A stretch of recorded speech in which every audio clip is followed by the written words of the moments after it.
Last we left our heroes, another winter storm had descended upon you while within the otherwise verdant expanse of the Vale.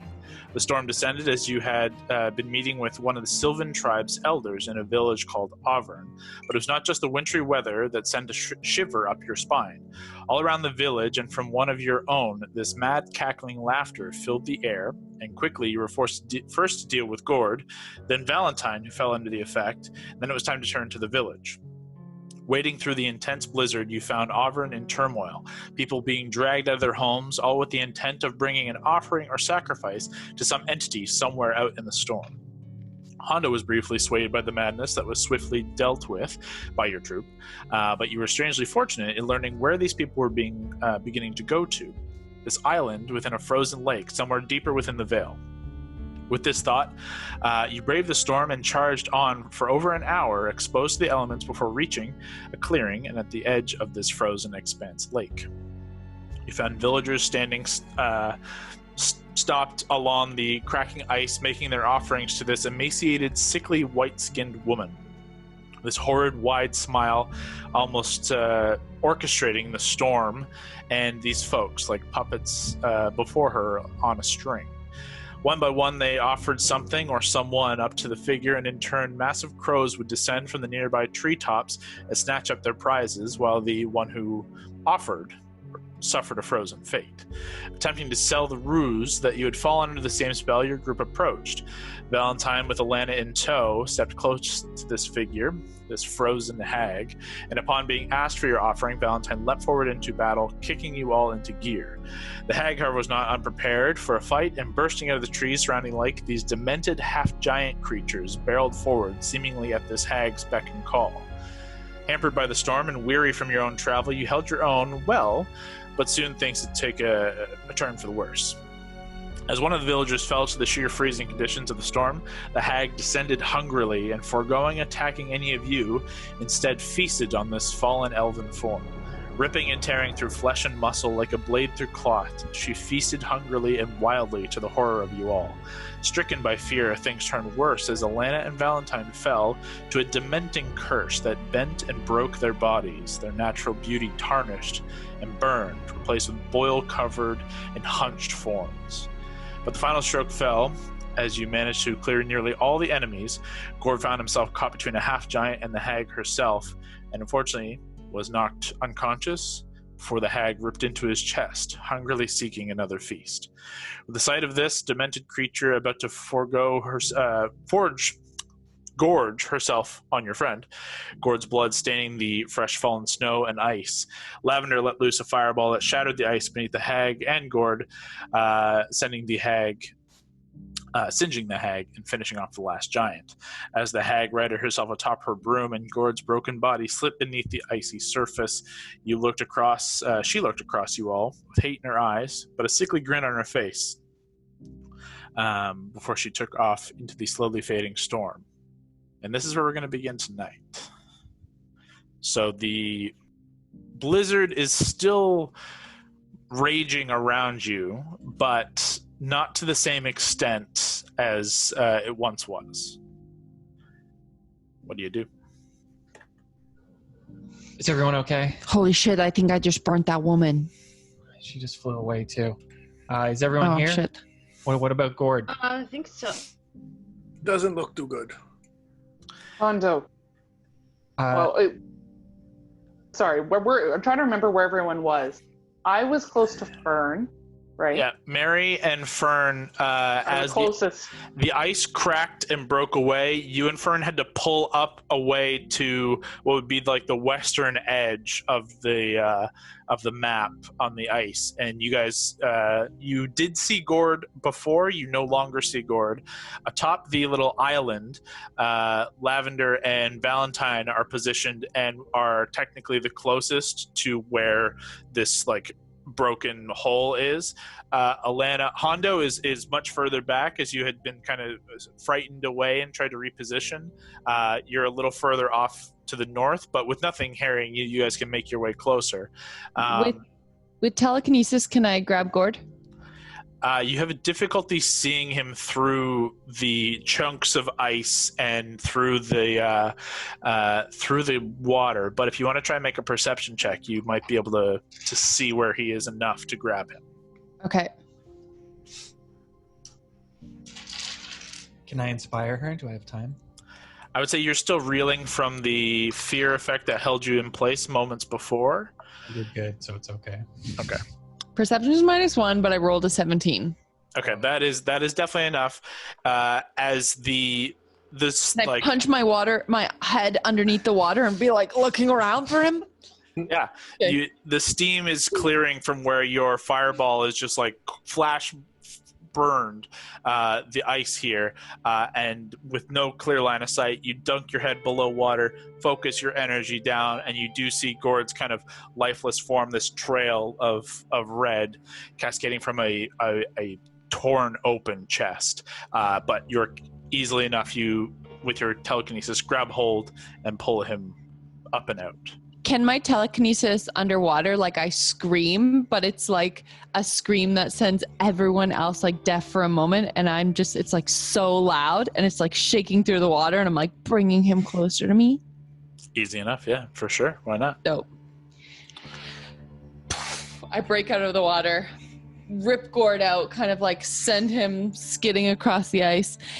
And I go, oh my God, I thought my fireball would have made that water a little bit warmer. It did not. That is freaking freezing. And kitties do not like water. And this kitty does not seem to be moving. Valentine and Alana, a reminder, you guys are cursed in this weird, demented way. Your bodies are hunched and bulging in odd ways, very Hunchback of Notre Dame, but also covered in boils and discolored. You have disadvantage on ability checks, saves, attacks. Still, the fear that gripped you all now fades as the battle seems to cease. You are free to do as you wish. Can I use spells? I don't know, can you? You can try. Mary, you're super low, aren't you? Yeah, Mary's like leaning on Fern, like holding her. I have 1 hit point. Let's take a rest. We can't. What's the storm look like? Actually, are we still taking damage from this storm? Still blizzard. It has slowed to the point where you're not taking damage. However, you still are at the risk of exposure of some pretty freezing temperatures. It's just not as freezing that it will hurt you every round. But you've been out in the storm now for almost, an hour and a half, roughly. Longer exposure obviously could lead to frostbite, could lead to further issues like that. And if you get wet, and you're obviously going to get further exposed to that. But something to keep in mind. But it's not hurting you more than imagine being exposed to super cold temperatures. I'll start moving towards Gord. Okay. But I'll be like, anyone, if you're all hurt, come here. I can heal you. Just get close to me. Yeah, I'd go over. I don't know how everyone else. You're pretty hurt too, right, Scott? Yeah, pretty hurt. I'm gonna pump a level 4 cure wounds into you. Wow. Me too. Hondo, grow up. Let me just roll that quick. What's your health, Hondo? What are you at? I'm near death. Let me see. 24. 24. Not single digits. Get out of here. Why do I have so little of these? D8. Great. Nope, great. 5.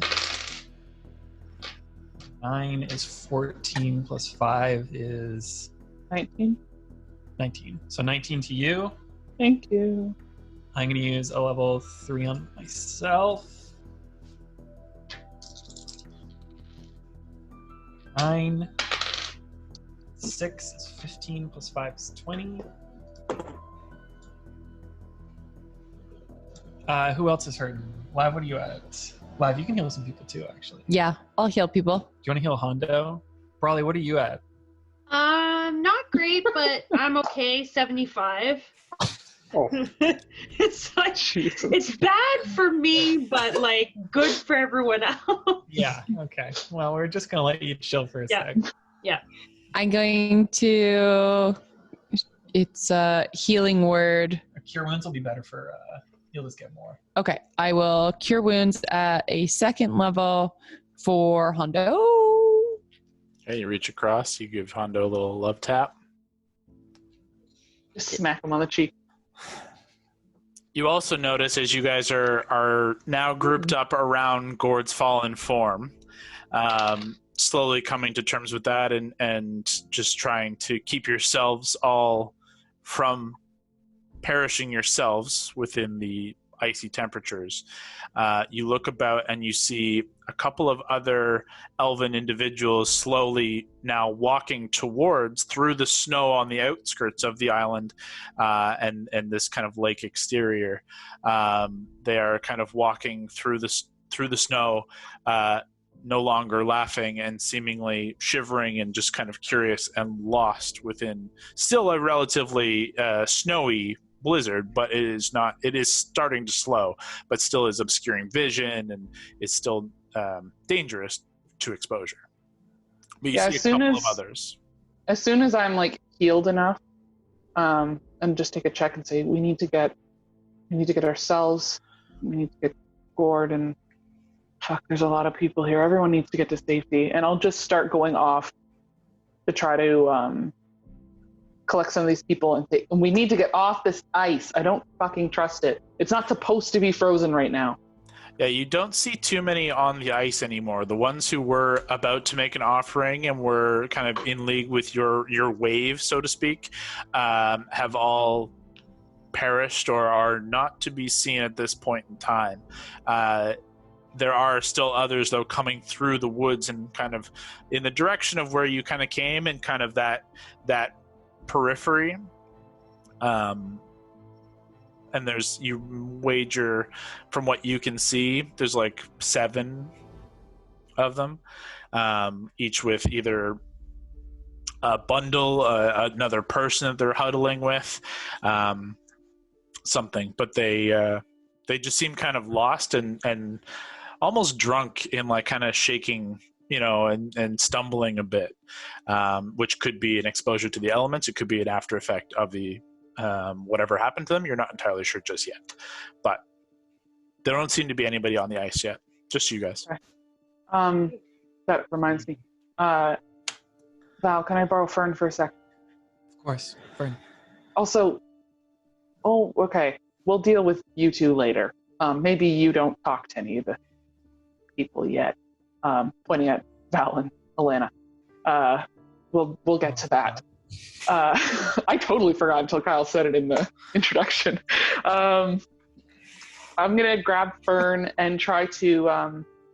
It might be for nothing, but I made a point to mark which tree the like child-shaped, potentially dead figure was carried off by that first raven.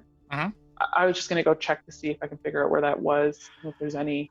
Sure. It'll take you a little bit just to get around the exterior of the lake, not being too close to any cracking obvious. Well, that's why I was going to use Fern. Oh, I see. Sorry. So I could fly up and to wherever the tree was. In that case, make a perception check as you take off with Fern. Be good. 17. You make your way up into the boughs of the treetops along the what would technically be the southern edge of this lake here. And unfortunately, you see no sign of any of the crows or any bodies. You do see a couple of snags of tattered cloth that seem to have been caught up in 2 of these trees, as you knew one of them, and there's another in this other tree over here, but there's no sign of any humanoids or crows. Okay, while I'm up here, I'll also just like keep taking a look to see if I can see any other individual figures. Sure, I'll carry that perception check then. You don't see any to the south here, but as you skirt kind of back around, headed towards your group again that are kind of sat on this northwestern edge, you do see there are 7 that are quickly gathering towards your group, just looking for some sign of what to do next.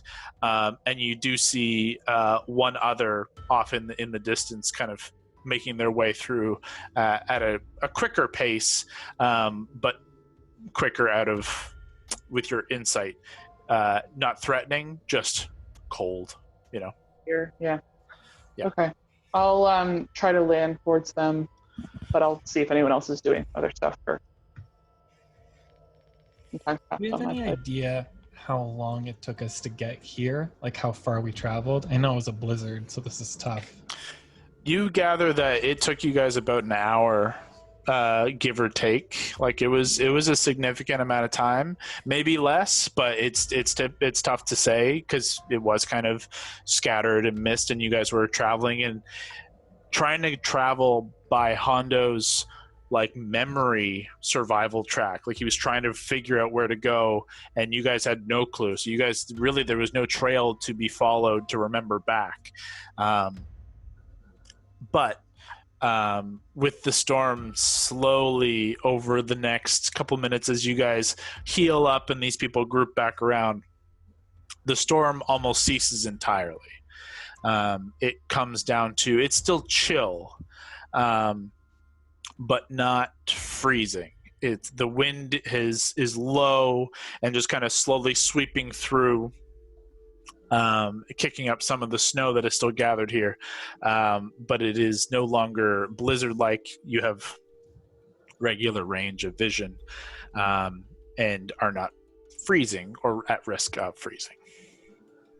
I'll, with that immediate kind of danger gone a bit, I'll just kneel down next to Gord and pet his little helmet. And I'll put some of his stuff in the bag of holding, and I'll pull out like a blanket, just kind of like lie it on him. Actually, I'll get out the carpet too, and just put it down as our little medevac. Sure. Hondo, do you want to help me put him on the carpet? I can do it. You guys hoist Gord's form and cover up with another cloak or some of his own tattered cloak. It is a gruesome chest wound. It doesn't look good. And he is easily enough lifted up onto the carpet. One of you will need to be piloting, so to speak, on the carpet should anything go forward, but he is on there for now. Mary, are you back? Mary's not back. I'll see if I can like wave some of the townsfolk over. Mm-hmm. I still look like a hideous monster though, do I? Yes, you do. Yeah, not so appealing. Then I'll like lean my like form into a lab, and I'll be like, can you ask them if they know their way back? I think I shouldn't talk to them while I look like this. Yeah, you know what? I don't even think I'm going to make fun of you at this point. I think the universe is playing a pretty cruel joke already. I can do that for sure. It's the meanest thing you could have said. Yeah. Lavender, you step towards this group, and they've kind of come from all directions, but have kind of gathered towards you guys, but seeing that there's someone fallen within your midst, and recognizing you. They are from the village that you previously were in mere hours ago. They haven't quite approached directly, and you can see on their faces as you turn to kind of be the face of the group for the moment, they are scared, and kind of looking wide-eyed in all directions. You see within the group here 6 adult elves of varying ages, difficult to tell with elves, just part of the lineage, and with them there are 3 children, and they're all kind of just gathering close almost for warmth and fear. But one kind of steps forward as you kind of step forward as well. It says, what happened here? Look, I can't tell you exactly what happened, but basically there was like this scary girl and she like came out of nowhere and then things happened. I don't know. You're living in the fucked up universe and so are we. But you know what? It's time to paint your own story. Get up, shape up. You got to pull that mental health together and we got to leave this place.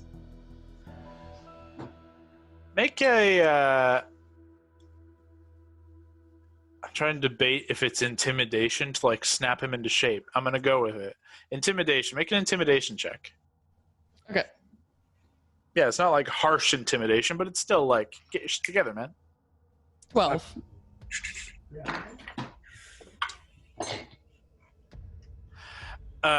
You see as you kind of like explain the situation in quick and almost brutal terms, he just kind of nods and realizes, yes, you're right. It's a time of action. And he kind of turns back to the group and in Elvish says something that Valentine and Mary will understand. But the rest of them just seem to gather together and begin to kind of draw cloaks closer and begin to set off in a direction as a group. He turns back to you. Yeah, I was going to say, before they go, I was going to say something to them, but sorry, continue. He's about to turn back and just say, we know the way. We recognize these woods. We have traversed them many times. We can return to Auburn. I'll say in Elvish, do any of you have any memory of how you got here? He responds in Elvish saying, she was in our heads. She said horrid things. But it was like looking through frosted glass at what we were doing. But it was not our own action. I understand. What I'm trying to figure out is if any of you know if you brought anyone else with you who was not accounted for. If we need to be looking for anyone else on our way back. He kind of looks over the group, and some of them have kind of overheard, and they'll just kind of slowly shake their head, and he says, the way it felt, the action was to give everything of value we had to her. Anything pure needed to be provided. There would be no losing it along the way. Okay. As far as I can tell. There's a man and his daughter we asked to take shelter along the way. We're not as familiar with those woods as you are. Perhaps it's worth fanning out as a relatively direct route, but they're hunkering down somewhere. Might be good to let them know that the danger's past, at least for now. He's a little singed, but he's okay. You guys would remember the rough direction that he was. It is a little off of where everyone else is kind of headed off, but like if you were to fan out a little bit, you would find them. Or likely if you're making sound as you're not traveling with stealth, they'll hear you, very likely. Yeah, I was intending to look as well, but I thought it wouldn't hurt to have an extra set of eyes. Keep an eye out for anyone else who may be on the way. We stopped a few others leaving, but we have no idea how many left the town. I will have our eyes peeled. We would like to return. Yes. Then we'll set off at a slow pace. When you join, maybe we'll travel quicker. All right. Thank you. They begin to set off at a slow pace. Return to the group and look at Gord for the first time. He is at least covered for the time being, but definitely unmoving. I think we should go back with them. I don't know if I want to try anything while I look like this hideous version of myself. Yeah, you know what? You don't look good. I know.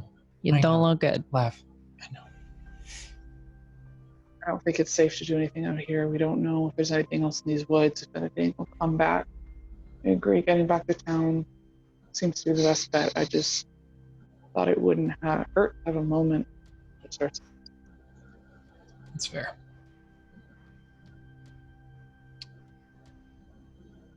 He went out, trying to protect us.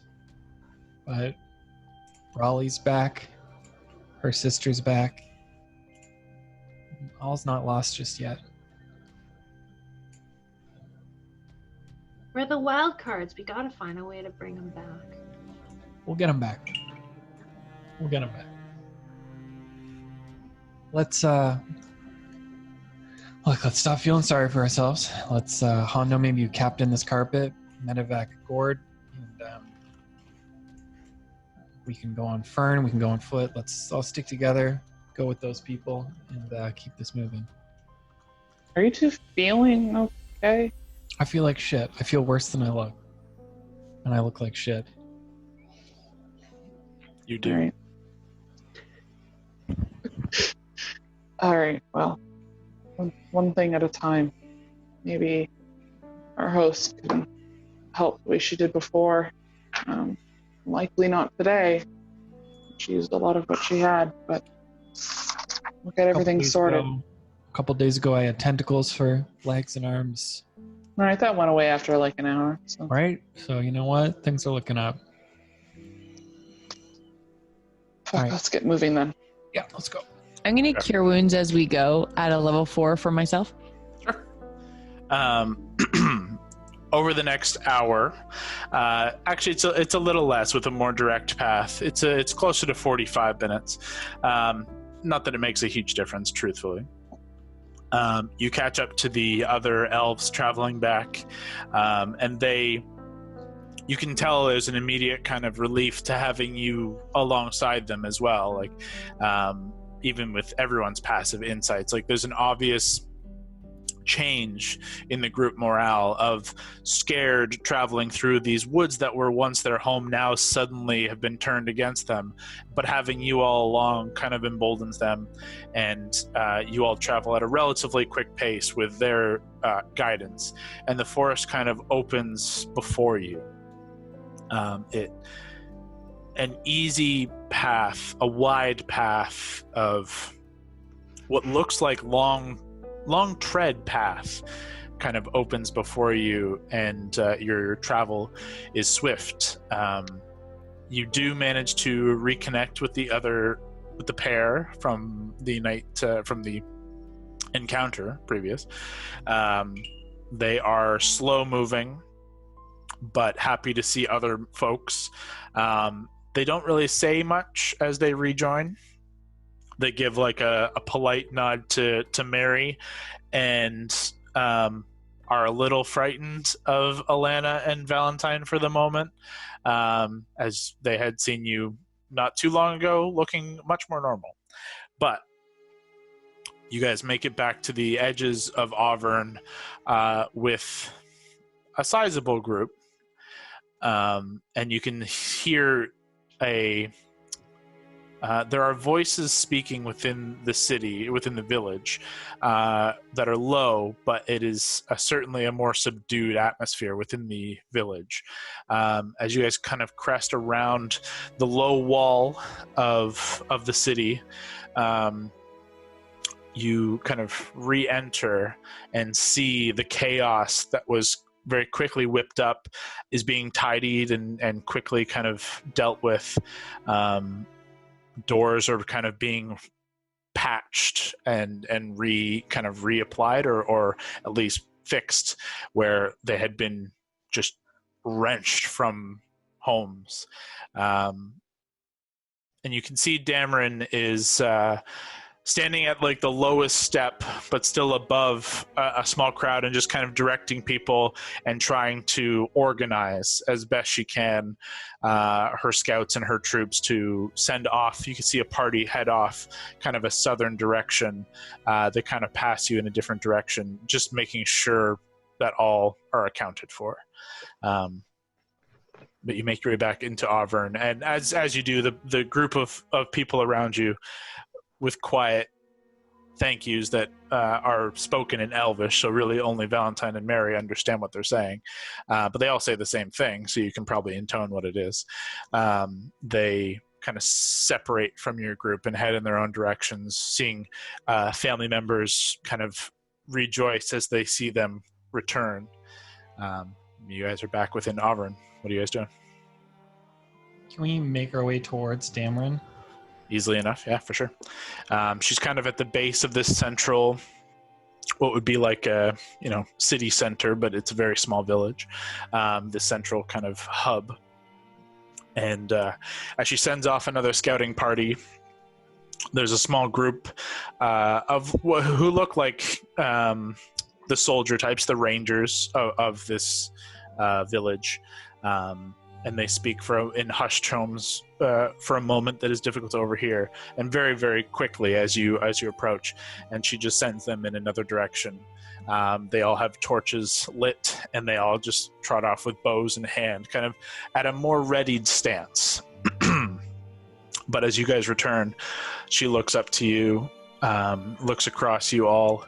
There is a quick glimmer in her eye that Mary recognizes as a bit of hidden fear, probably, at the look of two of your party, and then her eyes quickly shift to linger longer on the carpet. And still looking at the carpet, says, "It would seem you've not fared any better than our village here tonight." Well, we're alive. We brought people back. I should note this is also all she speaks is Elvish. Okay. So everything she says is Elvish. Yeah, I'll just respond in Elvish. Well, we're alive and we brought some of your party back. So small victories. Do we remember, Kyle, or were we too far away to get vague descriptions on the two people who fell through the ice or were eaten? You would have been close to one and not the other. You would have only seen one from the back, so it wouldn't have been a real description to really help. You would have had a kind of an eye on the one to the left that was attacked as you guys got really close. What's your passive perception? Mine's only 16. I'd bring it out to the group too to see if anyone else got a closer look at them. Basically, I'd start saying we got as many as we could. There were two that we saw who fell. I would say it had a small figure. I would say it was not the focus that any of you really would have paid attention to in everything that was going down, that it's not something you guys could quickly recall, unfortunately. But you nonetheless describe as best you can. It just doesn't seem to ring any bells with Dameron. But she does say to you, "At morning's light, we will look to the village and see who is here and who is not. There will be many tough conversations ahead, but at least we are all here that are here. There are rooms should you wish to rest. You look like you could use it." Definitely. Could you do something about this and about my friend here? Yeah. She kind of steps forward and, like, with a hand out, and quickly kind of looks over you and says, "This does not look like something in my realm. This is not a poison or disease. This is some dark mutation of evil magic." Is this something reversible by the right person? Quite hard. For your sakes, I truly hope so. Yeah, thanks. Valentine, you might want to get used to it. I appreciate that. Honestly, we're the ones who have to look at it, Hondo. We're the ones who got to get used to it, okay? I mean, I've seen worse. Listen, no one likes looking at themselves more than I do. All right, let's go back to that room. Can we just use the room we were at before? Is that okay? You can use that room if you wish. There are some more comfortable for sleeping. It's Okay. more of a room for speaking, but we have some with beds, and they are comfortable when they're not a blizzard raging. Why don't we go back? Yeah, let's just go to one of our rooms, and we got to see about Gord. They sleep several, so we have 2 that could sleep you all. But if you wish Do you have any potions around at all that could be purchased? Unfortunately, we do not make a trade in potions, relying more on the natural healing of the light. Natural healing of the light. Have you ever brought someone out of the darkness into the light? You know what I'm saying? I personally have not. That's not part of my beliefs or my skill set, unfortunately. Though, I know some who have. It is a powerful skill and a dangerous one, but not one without merit. You know people, though. They're around here, or... Not close, but if you have... Looking over Gord, if you have ways to make sure there's no lasting damage and you could make it to our capital, there's a chance. Where is that? How long does that take to get to? I think this is a conversation for the morning, honestly. All right. You better be here in the morning. I'm not going anywhere. Okay, I'm just saying. I'll put a hand on Gord's shoulder and be like, when we left, you said if you could bring people back. Reward sounds very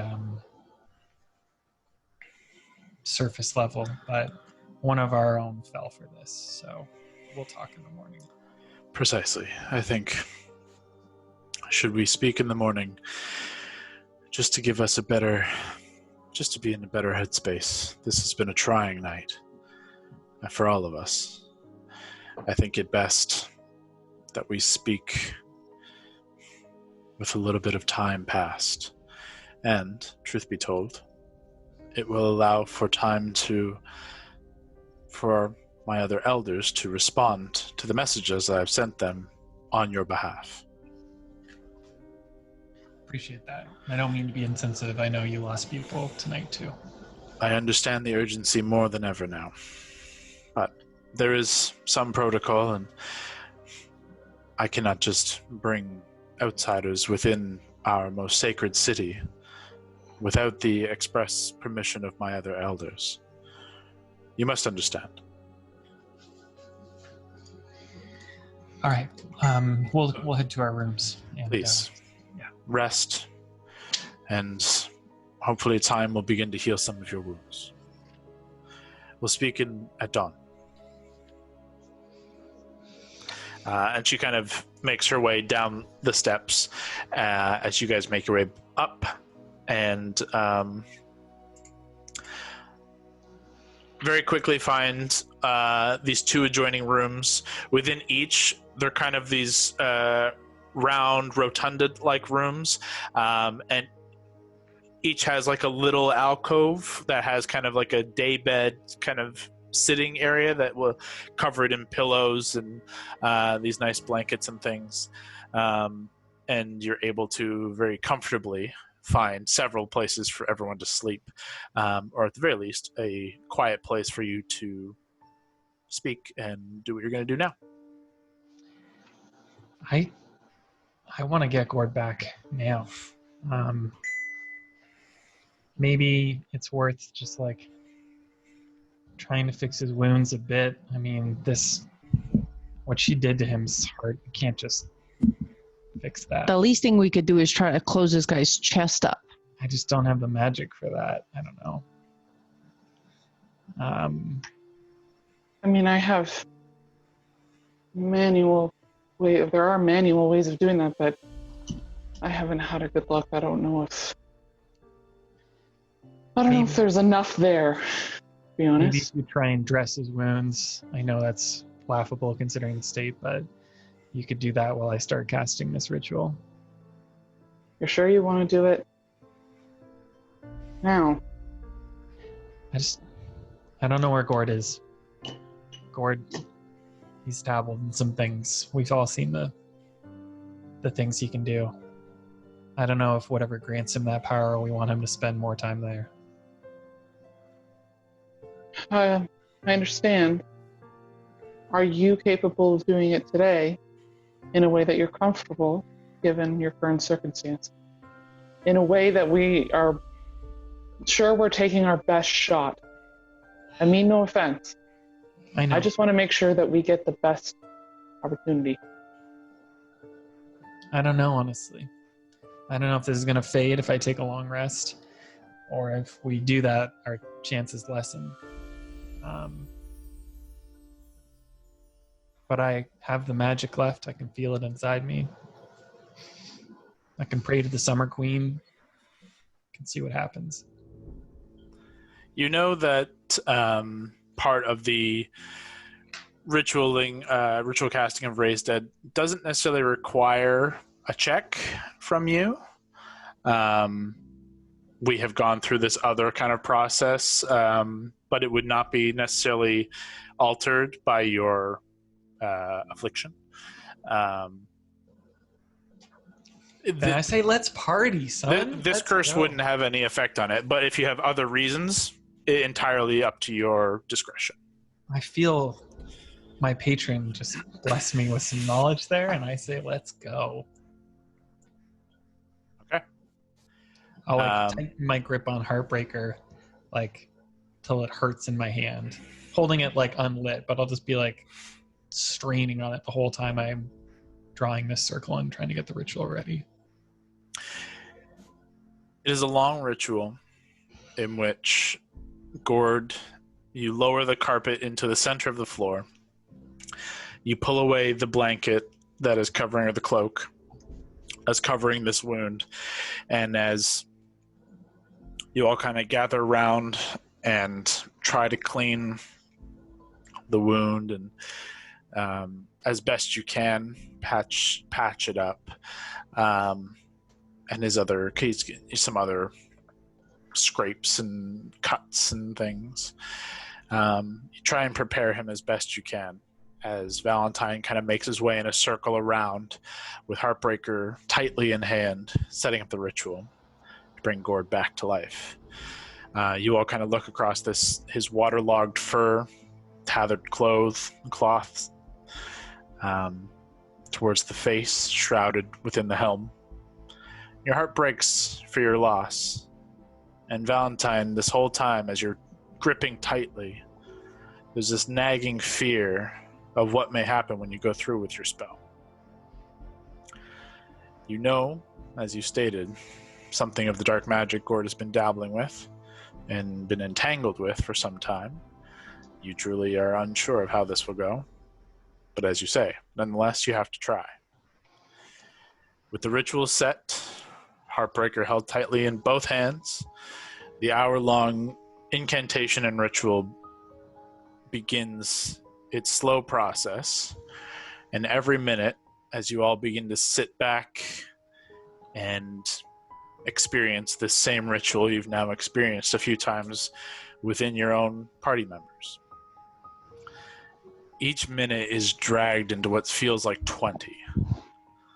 Finally, though, thankfully, the last words, the last push of arcane energy comes forth from Valentine, and there is a rush of energy about the space, just this quick blast that seems to emanate from both Valentine and from Gord. This pulse of light kind of glows around Valentine and Gord. This connection between the two. But he doesn't rise. The light has yet to subside, however, and you see a silhouetted in this light, the shrouded angel, as you've seen before. She glides over Gord without setting foot and to face directly and face to face with Valentine. This pure, placid face of pure white. But as she reaches you about 5 feet in front of you, you see her eyes dart very quickly across the room, across you all.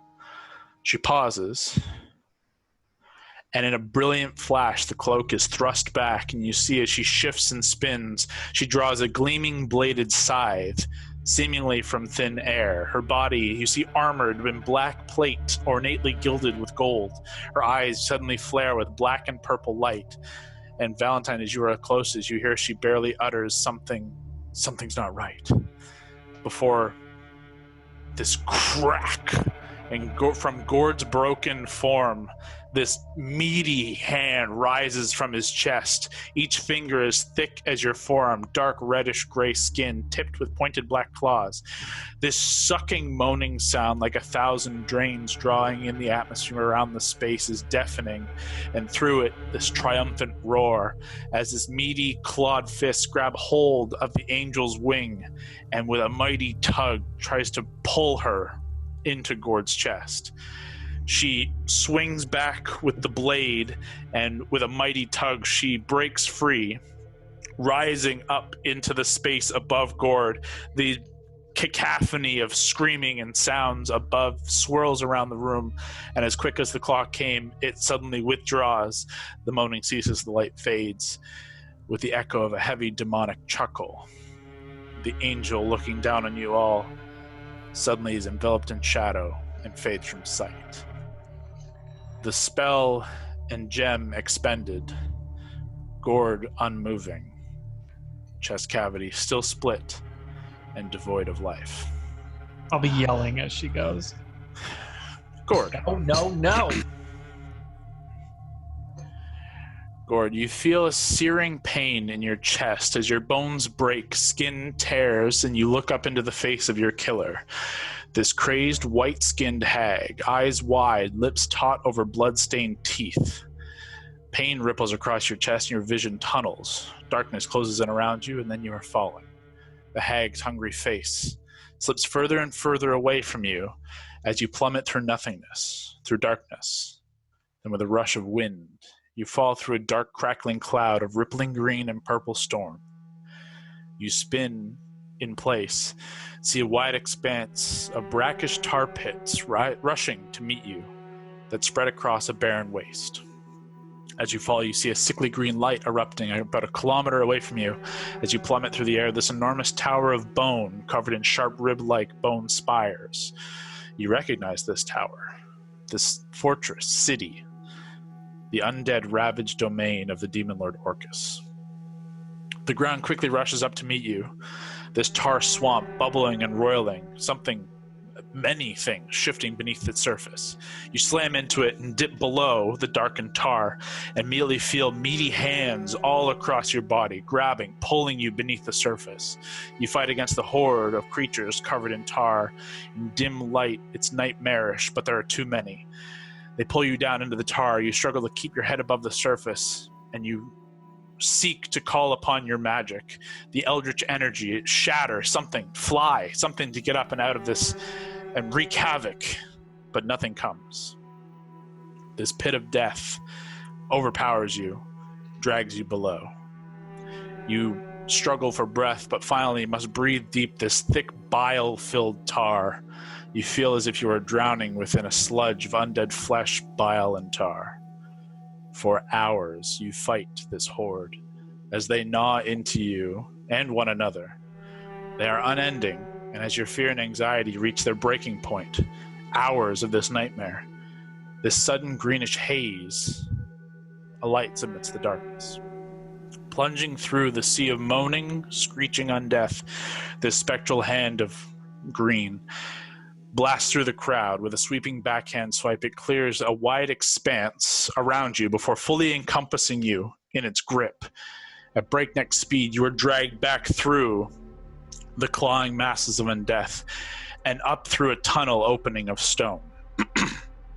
You break the surface of this pool, fully restrained by this spectral hand that fully encompasses you. As you shake tar, blood, and bile from your eyes, You look up into the massive skull of a goat, the flesh marauded away from its face. In its eyes, sockets smoking green energy flares. Your patron glares down at you. His immense, swollen gut decayed and rotted, his skeletal bat wings stretching wide.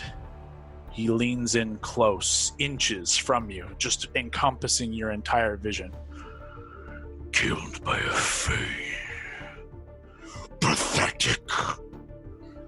All that power, that inner rage, squandered, wasted. I give you power, direction, and you still fail. Explain yourself.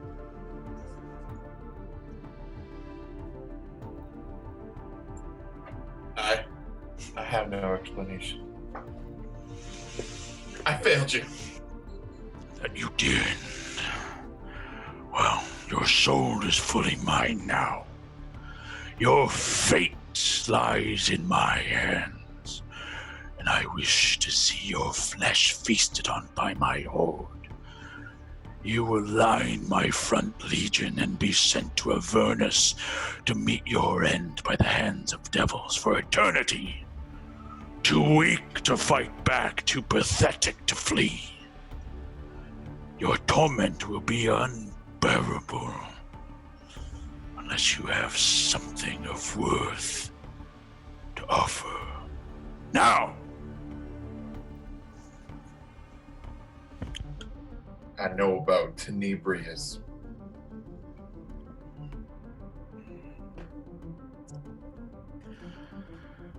You know and do nothing.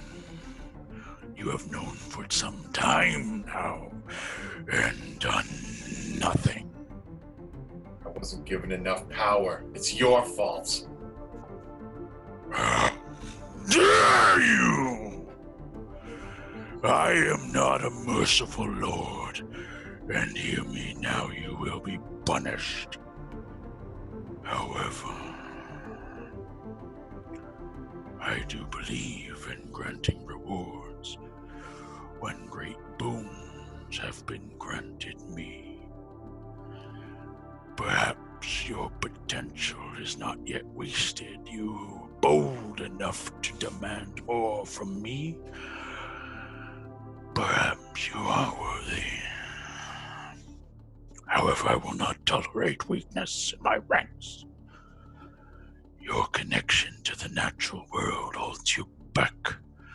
You weaken yourself with power drawn from life, when real power lies in death and domination. So first, we tear that out of you, rebuild you anew, burn the druid from within, kill it with flame, the vengeful flame of demonkind. Then with nothing in your heart but malice and retribution in my name, you shall do my bidding across the material plane, sowing chaos and death with every footstep. Burn the hearts of those who would wrong you, reduce to ashes that will stand in your way. Use these friends of yours, use them to grow strong, use them, travel to the astral sea, retrieve the memories, the power within Tenebrius. Perhaps then you will be strong enough to defeat the one who has beaten you there now. I had hoped you would learn of your own volition, but Caius's spies say an old friend of yours has beaten you to that prize. Carval races across the stars towards your goal. You will face him again in a new form, and you will bring me that prize and Carval. But not yet. I haven't forgotten your punishment for failing in the first place. Gord, can I get you to roll percentile die, or 1d100, think they should come up as percentile around the D10 on D&D Beyond. Yep. Thank you.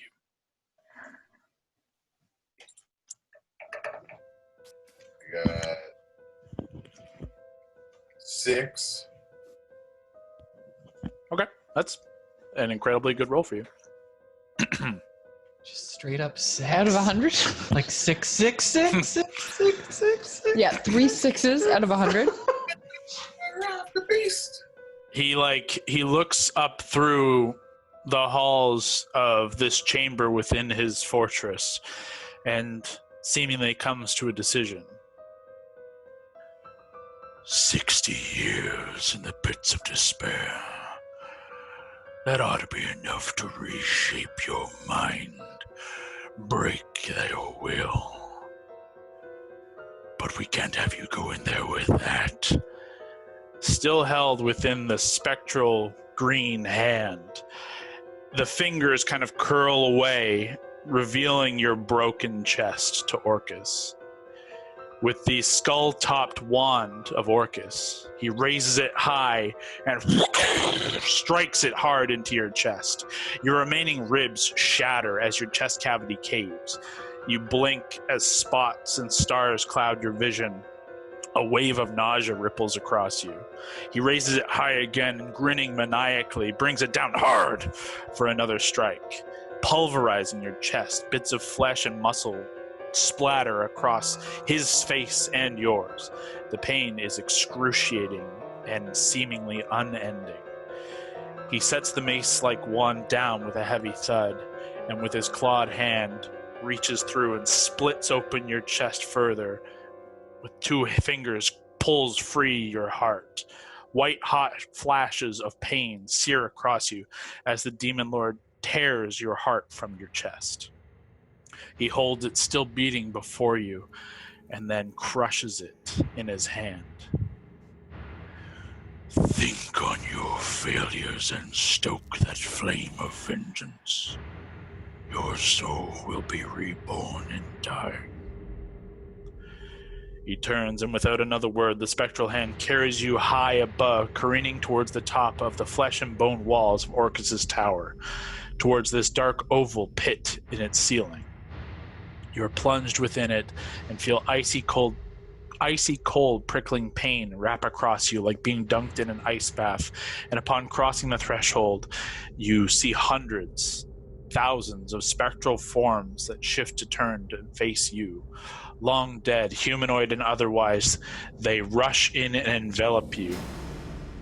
The physical pain is torturous. The nonstop whispering, moaning, desperate pleas of the undead souls is exhausting and endless.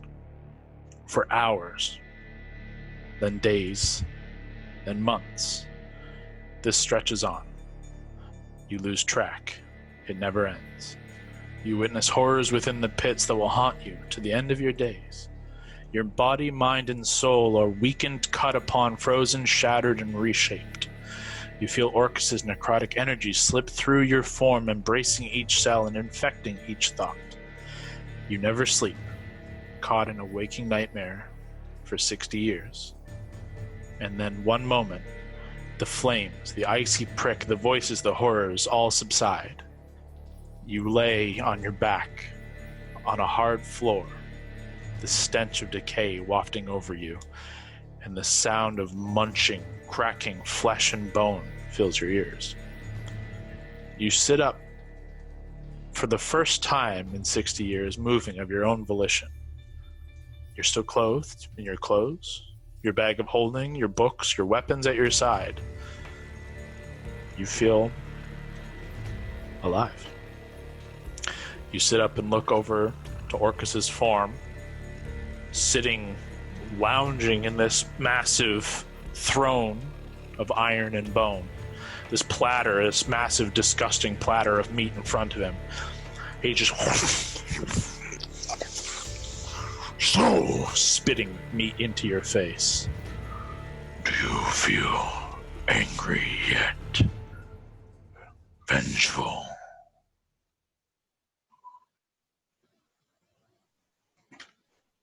Yes.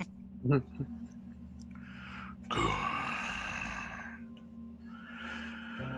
I give you this last chance to prove your worth. But one last thing. He tosses the platter to the side and reaches around the side of the throne. And he holds aloft your staff of the woodlands. This is unbefitting your new form. Let's call it a last parting gift, perhaps. He stands, and with a twist of the wand that kind of just suddenly arrives in his hand, he holds the staff aloft magically between your seated form and his standing. He steps towards, as it's kind of held in this kind of stasis, and begins speaking in dark, deep, guttural, harsh words. The dark speech of the abyss pours forth, and darkness seems to be thicker at the edge of your vision. The room itself grows colder, and you hear this faint whining sound. You watch the staff held within this kind of stasis begin to vibrate, and it begins to faintly smoke from the top. Orcus continues louder and louder, still lacing the dark words with ancient black magic. The whining, like that of a heating kettle, grows sharper. The staff splinters, and at its core you see it aflame with white-hot fire. The crystal atop the twisted tuft of branches erupts, shattering into a fine dust. The staff burns fully now, engulfed in bright flame, its brilliant, haunting light washing over the two of you, held in this quiet moment. Finally, the flames subside, and the blackened husk remains, still a staff, gnarled as wood, but Orcus breathes down upon it this slow breath of greenish arcane power, and you see it wash across the cracks. You see them reseal with red, flesh-like, restitching a wound. It's no longer ashy or wooden, but blackened bone. And Orcus draws something small, black, shriveled from his side, and places it atop the space where the crystal once lay. Your once beating heart, now a hardened magical core to this staff of Orcus. There, an instrument of death befitting a spirit of vengeance. He turns to you now as he hands the staff across to your fallen form.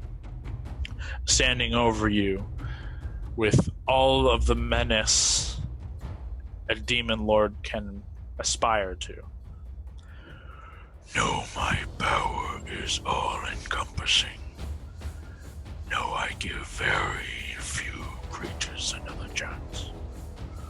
Do not squander this, and do not fail again.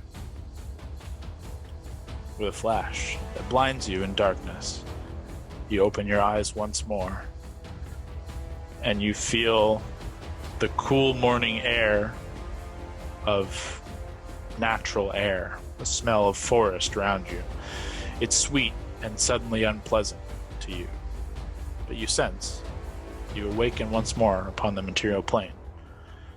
And with the very first breaking light, you sit up from the carpet, you look about a room, and you see your friends, the Wildcards, sleeping around you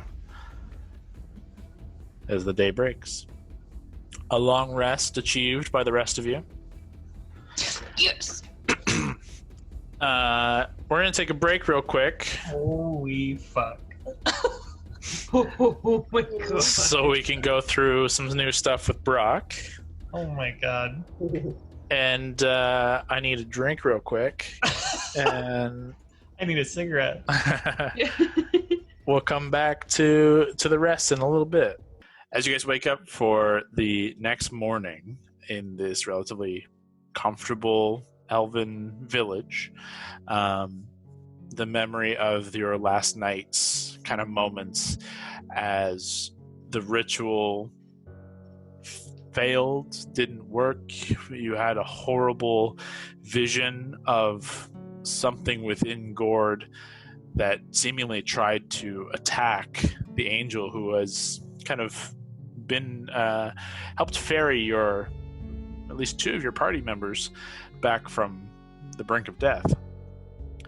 You all kind of wake up somber to see Gord kind of sat back against one of the against like the corner in one of the rounder rooms, just kind of sitting up. His chest is his clothing has kind of covered the majority of the wound, but where it is kind of open across the middle of the chest, it looks fine. You see no obvious attack. Raise my hand up. Just Gord. What? Gord. What? What happened? What the fuck? Gord? How'd I get here? Are you okay? What? What happened? Are you alive? You were dead. Is this a dream? Maybe? Are you in my dream? Right. What happened? Where have I been? No, we're awake. What do you mean? You died. Wait, what? Do you remember like a hag woman? We were fighting her in a frozen lake and she like split open your chest? Happened like hours ago. I don't remember that. Hondo, go check him. I go and slap him in the face. On the helmet? Yeah, your hand just rings against the helmet. You okay, man? I don't like that. I don't like that. He's good. All right. Okay, Sounds like I'm Gord. gonna push past Hondo, give him a weird look, and I'm just gonna check for a pulse. Hmm. Ooh. You reach down and kind of turn over Gord's paw and reach towards like the wrist. Make a medicine check. Oh, I rolled a 19, and I think my medicine is a +1, but let me just double check. What a thing to kind of waste a 19 on. Yeah, it's +1, so 20 total. You put Do your I know that you can get a pulse from a tabaxi's paw? humanoid still, the same physiology for the majority. You reach and kind of feel across his forearm and towards the wrist where you can see the faint lines of veins. You put your hand there and wait a moment, another moment. And there's a beat. It's slow. It's slower than you are accustomed to, but he's not doing anything strenuous. But it's a little slow, but it's there. Live. Oh, For race real? up and just hug him real tight. Real tight. I thought you were dead, man. I thought my best friend was dead. Your silence Well, means I'm back now. Don't ever go away, okay? I would have been stuck with Hondo as my backup best friend, and that's worse than death. You couldn't have a better best friend than me, let me tell you that. I wouldn't wish that. That's on not anyone. true. I'll just hold you by the shoulder, wipe a little tear, tap your little helmet. Can I do an investigation check to see if he's like completely normal, like everything's as it was? Make an insight check. All right. Hondo, always suspicious. Pretty good. Okay. 16, what do you add? Do I have to add my insight, or is that good enough? Insight, because I'm going to see. Brock, would you say 20 total? Okay.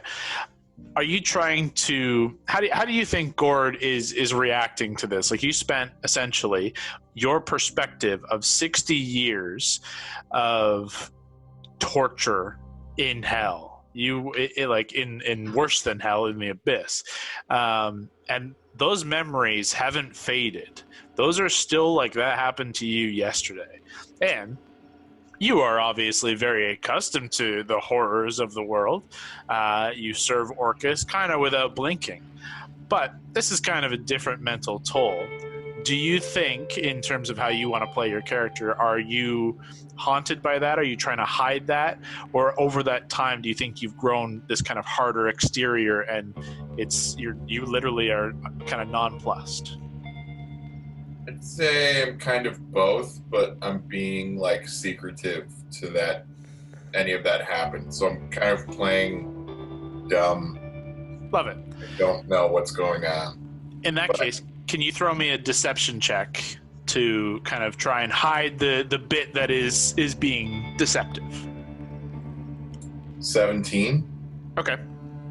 Hondo, as you are kind of like listening to Gord, a little his confusion, there's a thin veil that you think he's kind of putting on a little bit more of a show than is needed, but it's kind of Gord. That's kind of his jam. Like, that's kind of always how he's been. If anything, that makes him feel like he's actually more truthful than ever.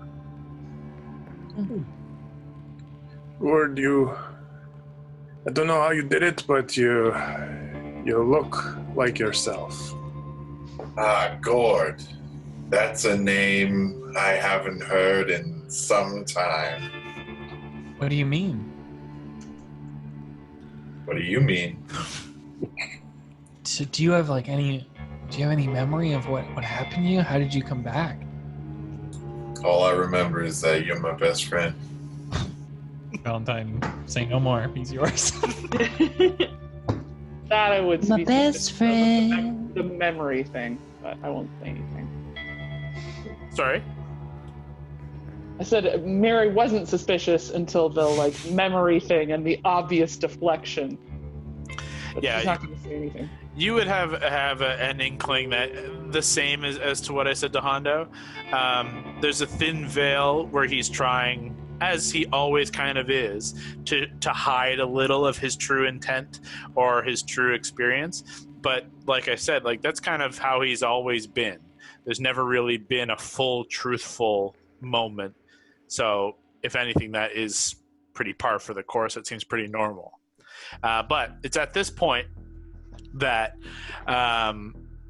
you kind of sense another presence as at the doorway, and there is no closed door. It's kind of an open arch.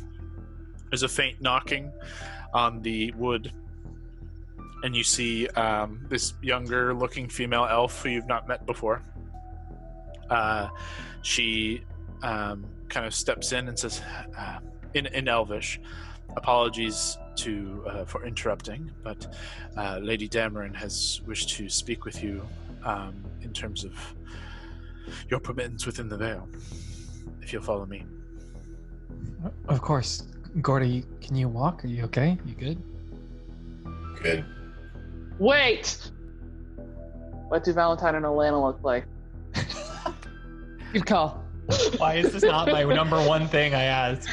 In the immediate kind of exhaustion of seeing your friend Gord alive, it is kind of watched over the fact that everyone looks cool, everyone looks normal, everyone looks good, everyone looks good. Any deformities and penalties are long behind you. Oh my god, Val! Wait, and I just pull out probably Timor's Edge. It's probably the shiniest one. And I just pull it out and hold it up to your face. Oh. Oh my god. Oh. When did I get this wrinkle? Oh no. Wait, I'm back! Yeah, you're fine. Oh god. Alana, you look yourself. Oh, Beautiful. Thank as God. always. Oh, that was... oh, thank you. I mean, sure, yeah. Alright, let's, breakfast? Yes. Yeah, this elven maiden just kind of gestures with a hand to follow. And as you guys all kind of follow suit, you're led back towards the first room that you met with Dameron, overlooking the village. And though the rooms you were in were kind of up on another tier, and you kind of go down these long spiral stairs that are kind of intertwined amidst this kind of wrap of vine and tall trees within, tall thin trees that these stairs are kind of wrapped around. But you make your way back to the initial meeting room, and you see Dameron and her golden feathered cat, Dina, who is kind of idly laying on the ground. And as soon as you guys enter, she kind of spins up and then scurries up along Dameron's shoulder as Dameron is kind of pouring tea into several cups. You see already ahead here, Francis and Grant, already seated at the table, and who look to both of you.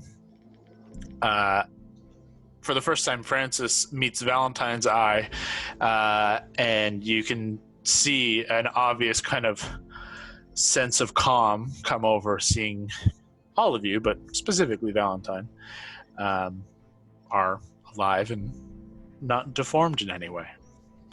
And Dameron looks to you all and says, "You look much better in the morning light. That is as a blessing.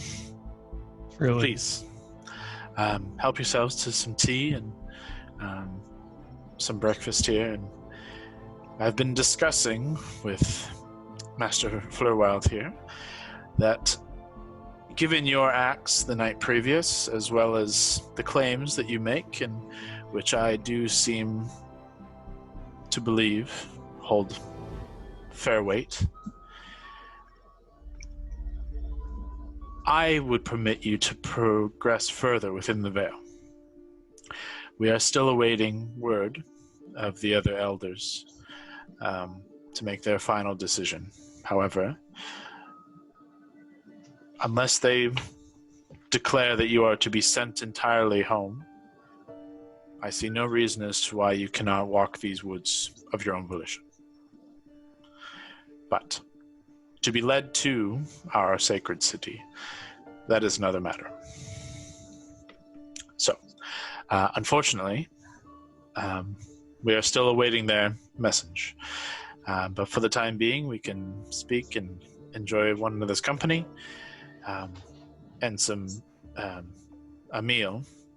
And if you could, I would ask for you to recount your side of last night's events.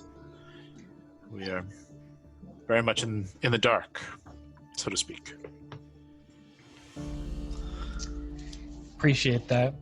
And I don't want to speak for everyone, but I think we'd much rather go with an escort. So staying put till we hear back from the elders sounds good with us. We'd encountered that once before.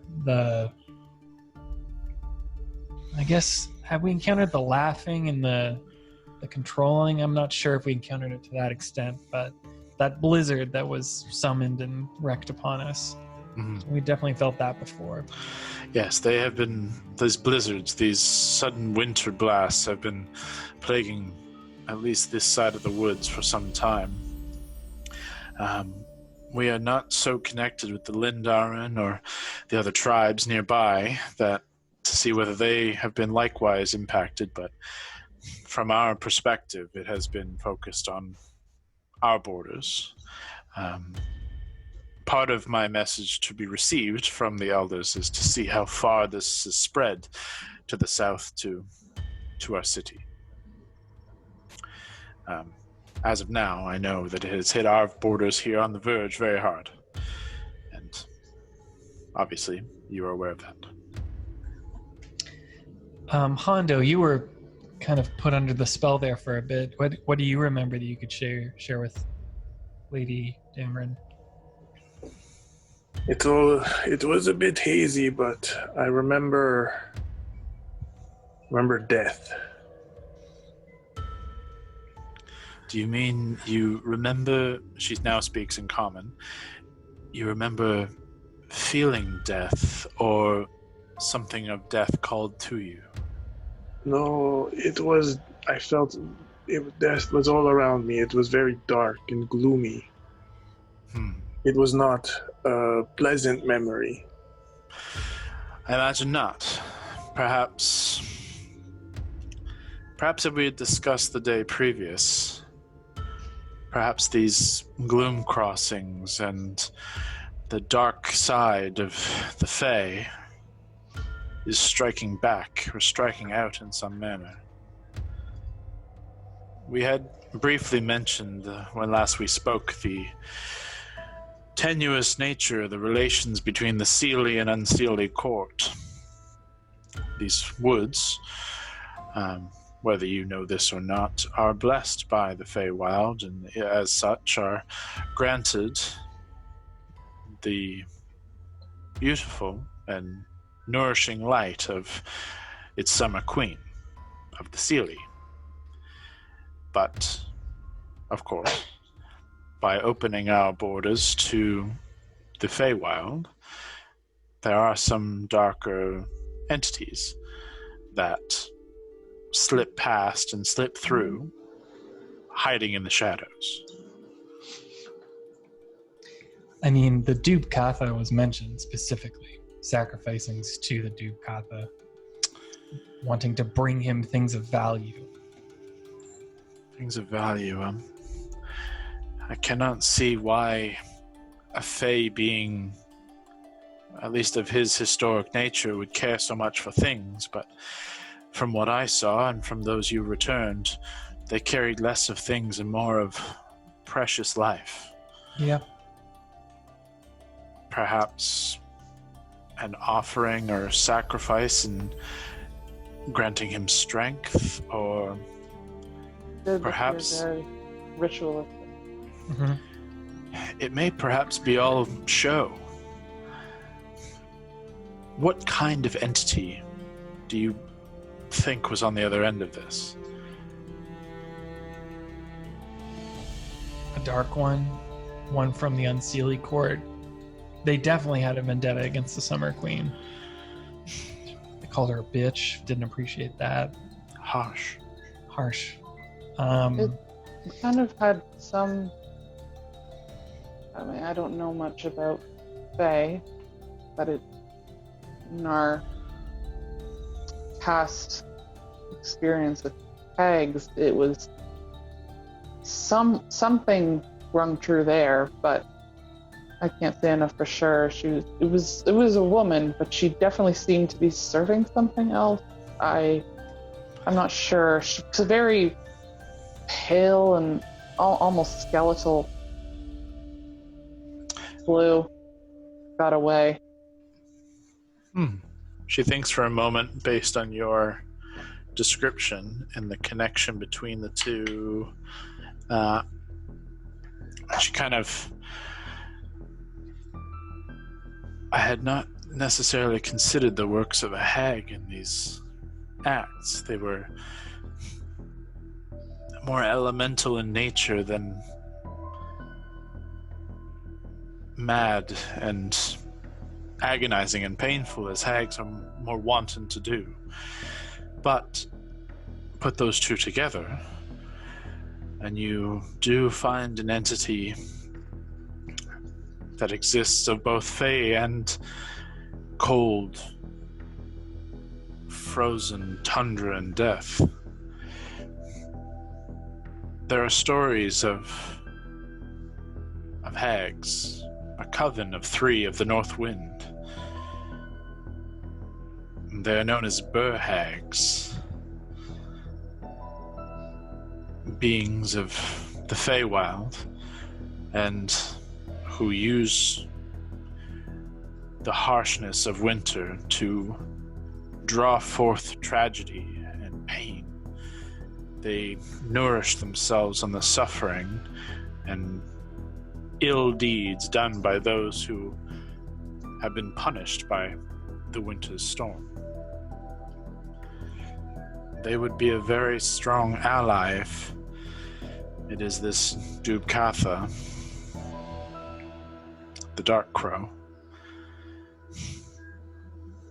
But she kind of pulls back for a second, kind of breaking this like more regal bearing, kind of sits back and just like, hags hags do not play well with others. If you say you have history with hags, you know this to be true. They are loyal to a fault to their own, but to another, I suppose this dark crow is incredibly powerful and in some way has marred the Summer Queen and thus would be intriguing an ally to them. Who knows, it may not be an ally, it could be a force of subserviency. Of course, this is very... Threats. There are plenty of crows there as well, very large. This is of no surprise, I suppose, dealing with an entity of this nature. But perhaps they are, as you say, not allies, but subservient. That would lead me to believe that hags are powerful in nature, and to do this, these hags are powerful. That means that this dark crow is more powerful than perhaps we had initially thought. Did we ever get any, books on hags? Did we do reading on hags before? Does anyone remember? The only person in our party who would have had any history and readings on hags would be Valentine. And you never really went out of your way to learn more than acquiring the few books and kind of storybooks that you have and these tales. But in terms of learning more about them more than lore, there's never really been a push for it. But Valentine has some unique insights, I would say. Though probably know much more than you guys as players know, you know what I mean? Gotcha. But we dealt with a coven before of 3 back in the original Floor Wild arc. There was the stumble across a book, the Tale of the Three Sisters. They were trying to seduce that one guy. So yeah, it's not news to us, but it's still concerning. What's even more concerning is, as much as we somewhat accomplished a goal last night, we retrieved most of the folks who left the village. They didn't defeat the foe. Oh, I think we're down in the series. We're hurting. They got the best of us that time. Well, we're forced to play into their hand. I would not hold that as a failure on your part. You walked away and looks at Gord with kind of a quizzical look, unscathed for the most part. And you did bring back a fair few. Much more would have been lost had your forces not been here and had we not acted quick. Did you do a final head count this morning? We are down a small handful. A few young. A few old. But no loss is easy. But I tend to look on things in the most positive light I can. And that light is that this could have been far worse. I see no reason as to why this couldn't have been this whole village. Its sway was strong. Valentine's just going to make this assumption, but you can tell me if that's too much of a leap. It felt like the laughter was contagious. It felt like the laughter, when it was heard by other people, brought them into this sick, disturbed trance. So I don't know if this happens again, if it's worth trying to have citizens plug their ears, trying to stay away from people who laugh so it doesn't spread. But I mean, I don't know. I tried to use a silence spell to see if it would break it. That didn't seem to work. But it didn't break it, but it helped it. Assisted it in not spreading further. Yeah. I don't have a lot of facts to back that up. It's just an assumption, but it could be worth exploring if this ever happens again. Now, as you say, when I returned to the village, when you continued onward, it did seem infectious. It seemed to spread, and it did seem to be curable, as if a disease or poison. It reacted in kind. If it spreads in the same way as you would spread poison ivy, get too close to a source and it could be spread person to person. In this case, it's audible and therefore has a wider reach, but your assumption, I think, is true. Perhaps should the weather take a turn, our first move should be more of one to, as crude as it is, just to cover the ears and plug them if possible, or at least save yourselves in that aspect, and then hunker down and hope that it doesn't take your mind. I'll scribble down in my book. Sorry to interrupt. I'll scribble down in my book quickly the lullaby that we learned in that one book to like ward off the Dukatha or whatever. Mm-hmm. And then I'll just quickly copy that and hand it to her and explain. Well, we found this in a book in Verdancia in one of the archives, and like, she kind of chuckles as you pass it over to her. She says, "Yes. Unfortunately, I wouldn't put too much stock in old tales and songs. It has not yet proven to, in my years, ward off any such nightmares. More of a tale for children to help with sleep. But thank you." Speaking of that, have there been any reports of strange dreams? Something we've heard from others along our way. I think nothing more than what you have experienced yourselves. The only sight and dream that has been passed through our people here came in the hands of these storms, and with the visions of a frozen lake and a promise of reward for an offering. This I assume you are accustomed to and aware of. Elena, you were up close with one, as I was. Perhaps between the two of us we can help get a description of those strange, large creatures. Maybe their origins might be a piece of this puzzle as well.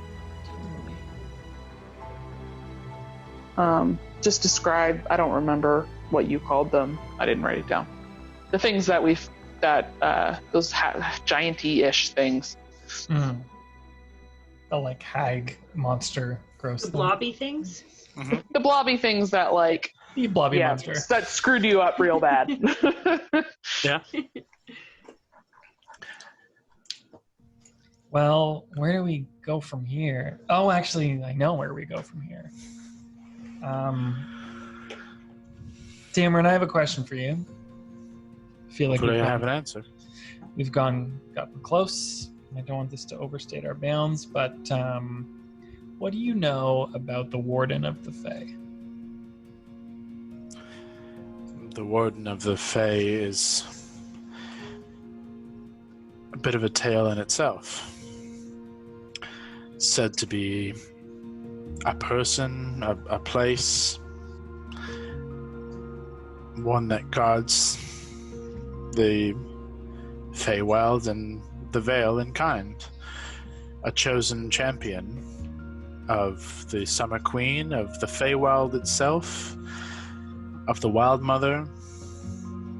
Bit of a partnership, so to speak, that watches over all that grows. I know not much more than that. Is it... It's not offensive to talk about. I'll be honest. You said... You kind of picked it out pretty easily when you first saw us. We are on a quest. We are adventurers, and we are gathering artifacts, weapons to try and make us stronger so we can defeat the evil we're fighting. I would love to ask the elders about it, only for altruistic purposes. Make a persuasion check. Come on, Valentine. Come on, Valentine. Get your shit together. It's all right. Persuasion 24.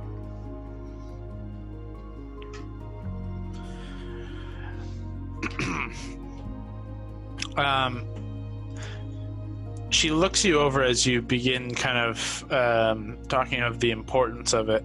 And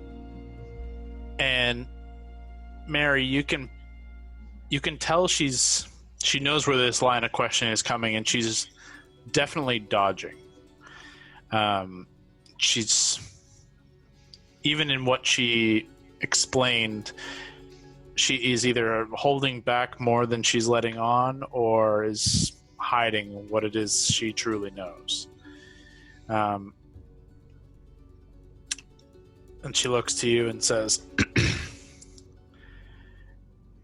if you wish to speak with the other elders of Old Wives' Tales, you may do so. However, I think your true ambitions are far more important than such things. But you do as you will.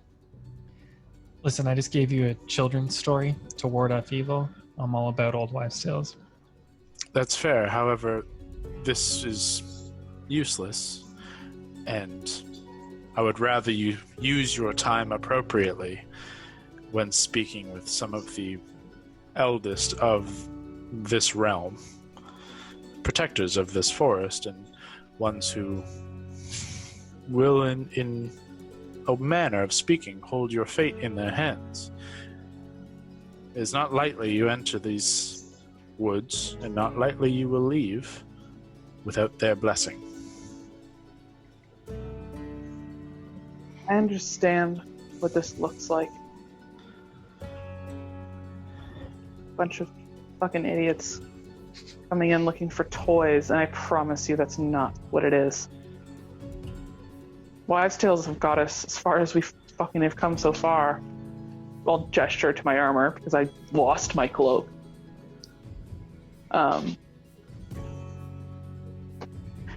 While we're here, we're going to do as much as we can to help this area, and obviously the job's not done. The thing got away. There's more evil here, but there's a larger evil coming, and we've failed against that evil. Well, we've succeeded in some ways and failed in larger.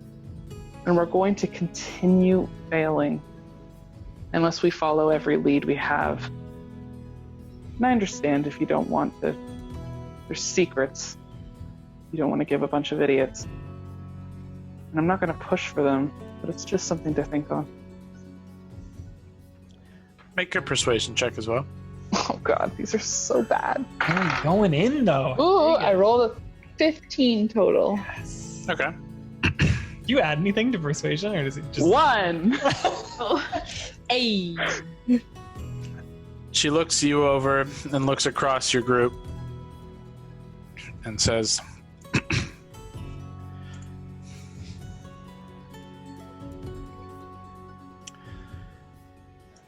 I understand the need to arm yourselves, prepare yourselves as best you can. It seems you are capable in many ways. But it is truly not my place, nor my fight.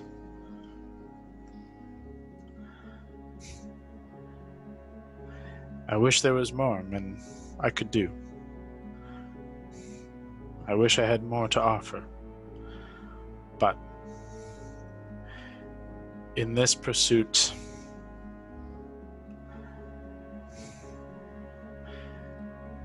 you are slightly on your own. She's lying about how that she doesn't have anything else to offer. Make an insight check.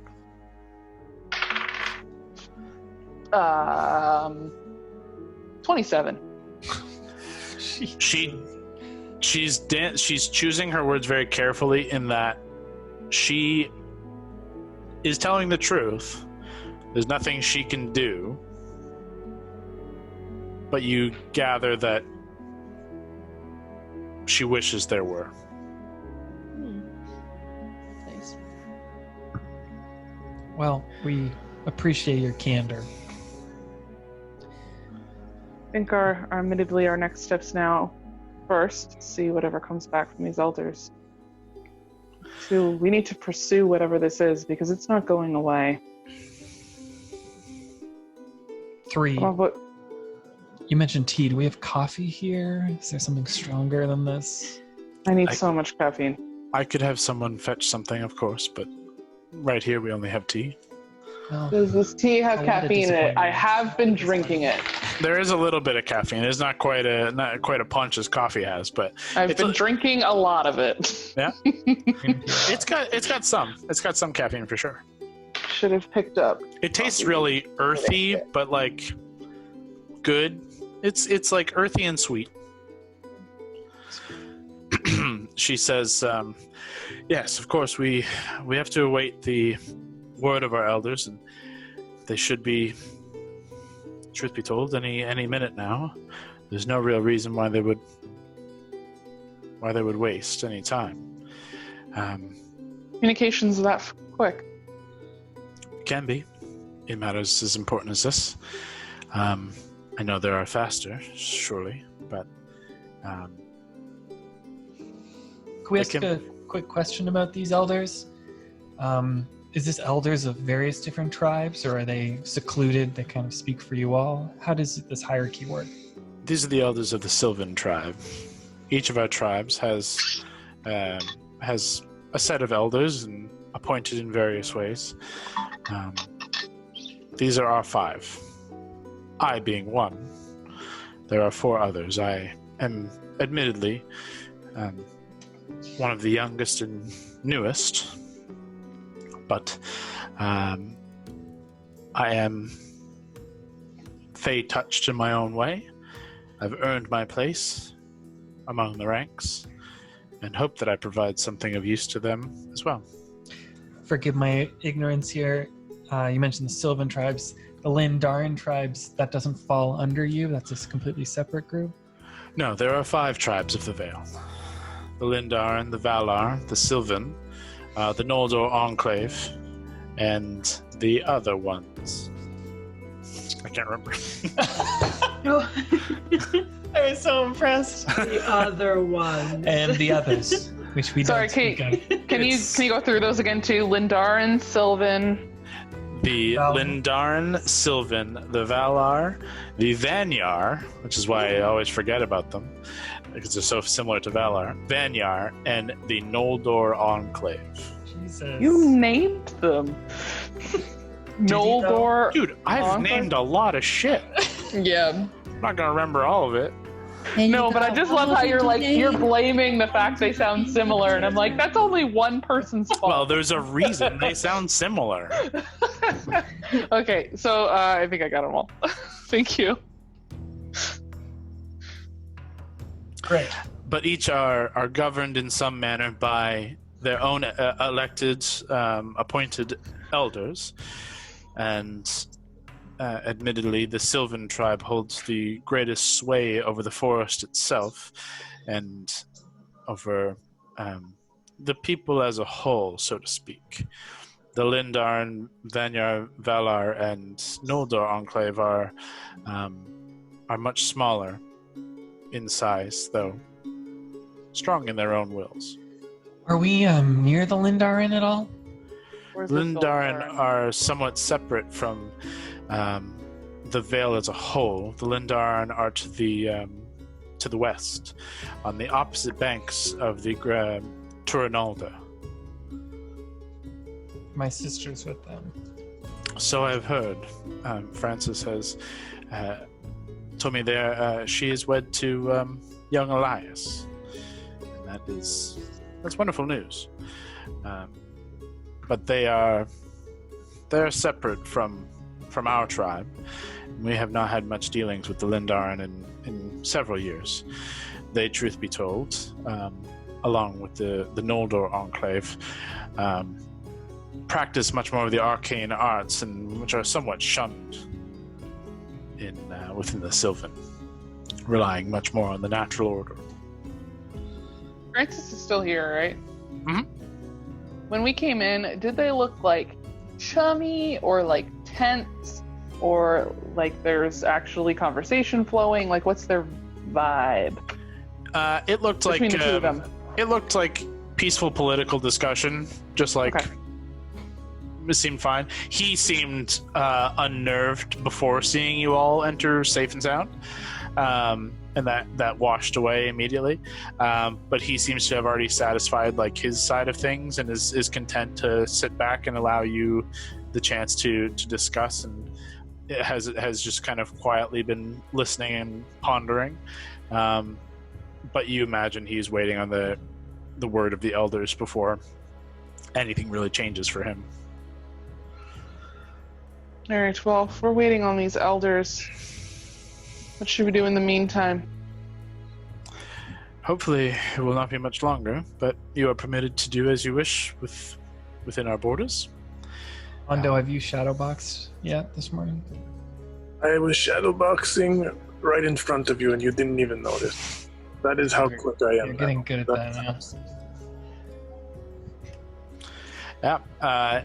It seems for the time being you guys have some time. Is there anything you want to do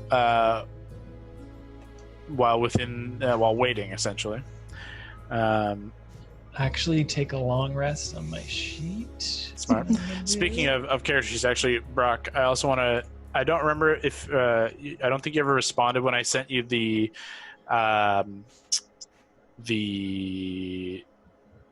sub race or the subclass like breakdown I did for this new character thing. If you scroll down in your features and traits, you've got 2 new things to look at in your, or if you just go back to your manage levels, check out some of the abilities for the 10th level upgrade. Why? What happened to him? Probably won't come into play in this case, but First managed levels. if you click on your name, it should be in the little gearbox. Okay. Yeah. Cool. Thanks. So just a heads up to like you have some different abilities and stuff now. So something to keep on top of, but likely won't pop into play right here. Just wanted to keep you aware. So is there anything you guys want to do for at least for an hour? We didn't use any spells or anything. Spell gems. I didn't use mine. I don't know, Allie, did you use yours, the heal? No, not in the spell gem, no. Or did that not get filled because you ran out of spells the night before, or you didn't have enough time or something? Before we got in the forest, we made sure we had both going. Okay. Yeah, everything was full up before going in. I just don't know. I don't remember if anything was properly used. We have used. I have not used the dimension door yet. We've used all diamonds, I think. Is it worth trying to ask around here? Probably not. I highly doubt they'd have diamonds here. Fancy elf folk, wood elves. Use a drink. We had quite a few, but I guess we used them for... Yeah. You've Alana. now rezzed 1, 2, 3, 4 attempts. Yeah. Yeah. 4? Alana, Baldora, Lav. Cord. Well, Lav, we didn't perform the thingy on her. That's true. Okay, well, I thought there was another one at least. I can't think you remember. only had one I think shot to go. Yeah, I think We're we out. only had one left. Yeah, we're out now. Okay.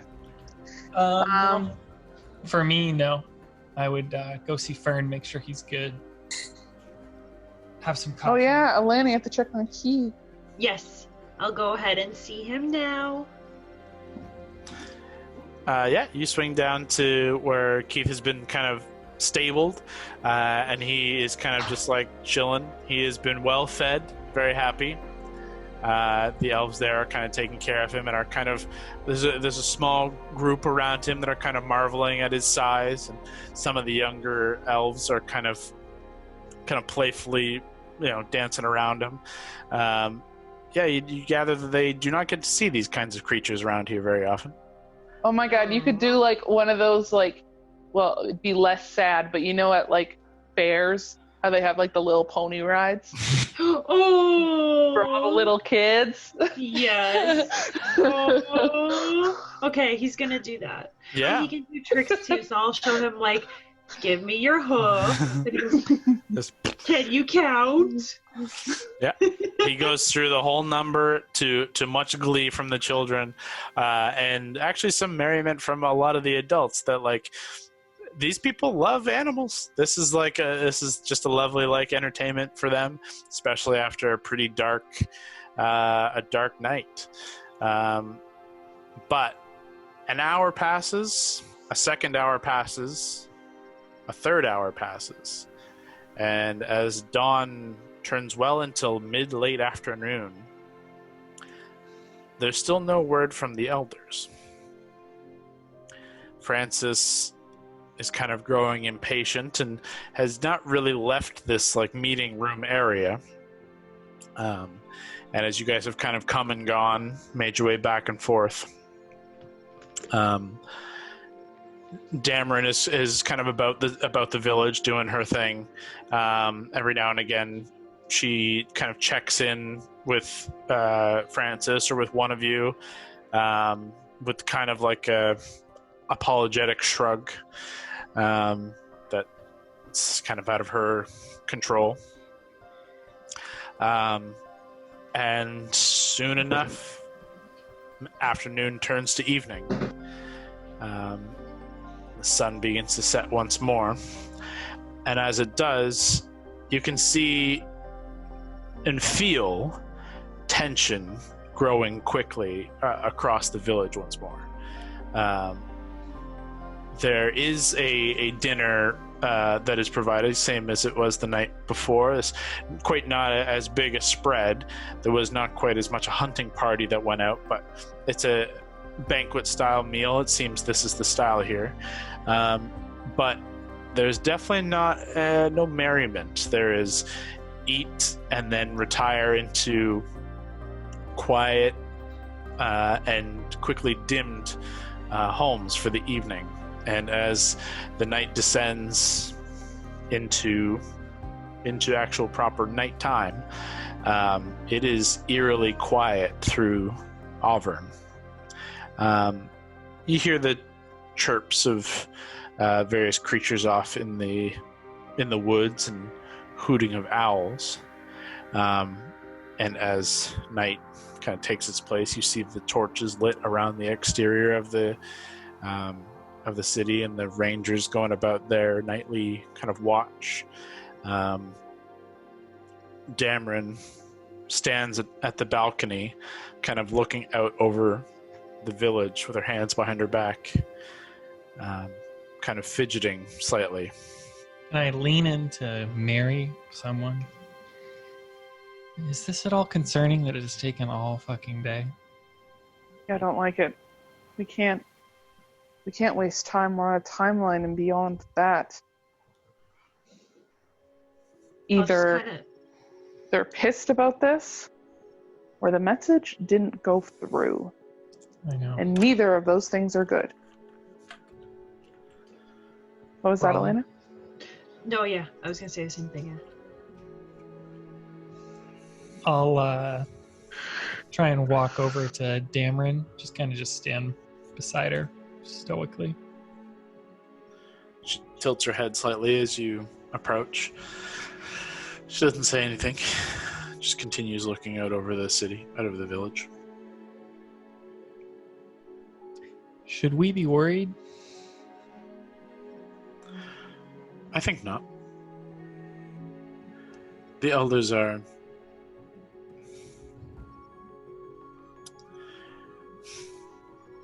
without a fifth in their ranks to aid some of the arguments and discussion back and forth. It can take some time to come to an agreement on what should be done in certain matters.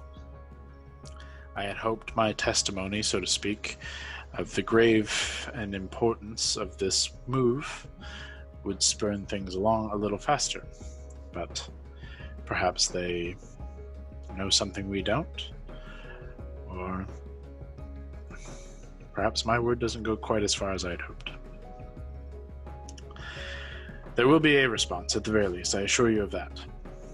But we are at the whims of some elders of our village. They are a little stuck in old ways, tradition, and some are willing to see change and willing to act. Others think the idea of opening our borders to a single creature beyond those they permit will lead to death. It's a difficult argument to argue against when we have little evidence to the contrary. Okay. Just wait till I ask them about the Warden of the Fae, and I'll wink, and I'll just walk away. Just a little chuckle. Pardon me. I'll tell that to like Mary and Brawley. Let's be like, oh, she doesn't seem that worried. But just thinks it's slow. You know, old people. The hours begin to kind of continually slip away. And it does come time where you guys are getting tired. We should take a watch. I don't feel comfortable leaving this city without at least one of our eyes on it at all times. Yeah, I'll stay up first. Gord, you want to stay up with me? Of course, bestie. You always know what to say. Okay. As you guys retire to your rooms, Francis kind of catches you, Val, before you guys fully pull back into your room. And he kind of grabs you by the elbow for a moment. Just kind of pulls you back away from the group for a moment. Says, "You seem worried." I'm never worried. What are you talking about? Well, you asked Dameron if she should be worried, and I was worried she was worried, but I wasn't worried. of course. Well, truth be told, I am a little worried. Well, now I'm worried. Well, that's contrary to your last statement. What are you worried about? Some of the tone of what Dameron was saying, she seems to be a fast-grown ally. She's seen you act. She's seen your friends swing in the heroic heroes to do what you do best. These elders, those who, as she says, are stuck in their ways, perhaps you're more of a threat to them than a benefit, a boon. I don't mean to put that on you. I don't mean to on your friends, not you specifically. Just trying to be forthright with my fears. We're not really good at first impressions. It's more like fourth and fifth that we really start to shine, but we're a little rough around the edges at first, so I get it. I do want to ask,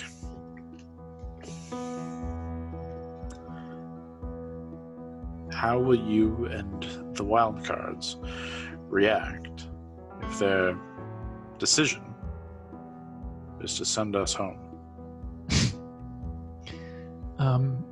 I don't know if you remember from raising me, but I'm not really good at doing what I'm told. This is exactly why I wanted to ask. I more like to do what I want to do. To a fault. So, I think in this instance, my good-natured bad nature works to your benefit. Do you want to go home if they tell us to go home? Yes. Oh, Francis. Yes, this is exactly why we are on the opposite sides here. Oh, Francis. The correct political play would be to follow our foreign nations' decisions. Mm-hmm. Do you remember... Sorry, keep going. Please. Remember when we came across that field of fallen Emerald Enclave soldiers who perished trying to do this political mission? I do, very vividly. So we just walk away from that. Walking away is not failure. To put it in terms you may understand a bit better, tactical retreat in some cases is the smarter play. It may not be brash and heroic, but sometimes it's right.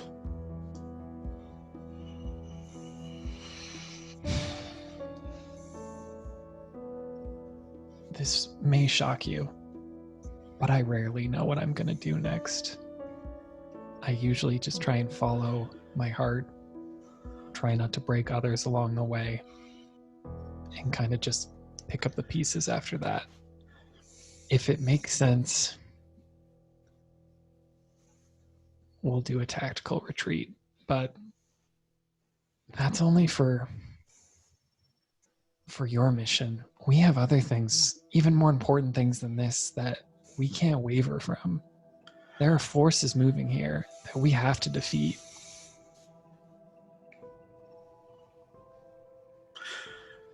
I understand.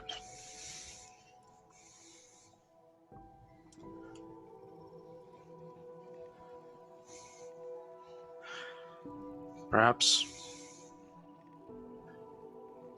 the smart play is to not know our next move.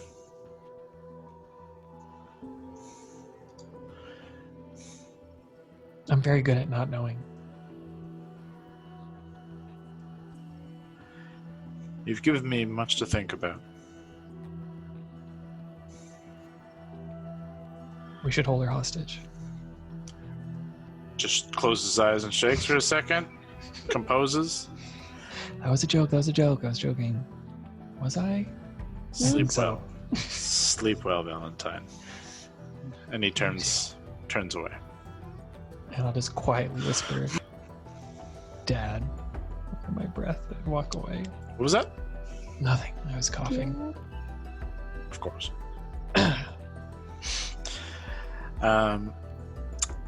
For the first watch, then, Valentine and Gord, you guys take the evening just to kind of sit on opposite sides of the archway of the open kind of rotunda sleeping chamber. Either both of you can make individual perception checks or one with advantage. Your choice. Both of us. Both of us. As you were. That's a 22 for old Gord. Ooh. Old Gord Old Gord is a great is name. right. Perception, I got 21. Ooh. The two of you spend the watch keeping an eye to the sky, keeping an ear perked for any sound of crows or a sudden change in wind or temperature drop. And thankfully, nothing of that nature seems to come. The village is incredibly quiet. A faint sound of just nature off in the darkness, but nothing untoward. Can I ask Gord some stuff? You guys have like 3 hours to do something. So Gord, when I was a kid, didn't get out much, wasn't really super welcome into the family, but I loved reading adventure stories. And the thing about adventure stories is I knew some of them weren't exactly true. I knew they were kind of, some parts were polished over, some were nicer than they actually were. And sometimes I think I might do that with you, where I know we're best friends. I know nothing changes that, but I do fear what you don't tell me. You should.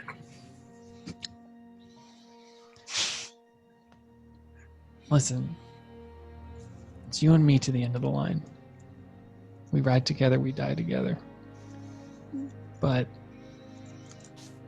I just worry that I don't have all the facts of the story that I would need to make it a happy ending.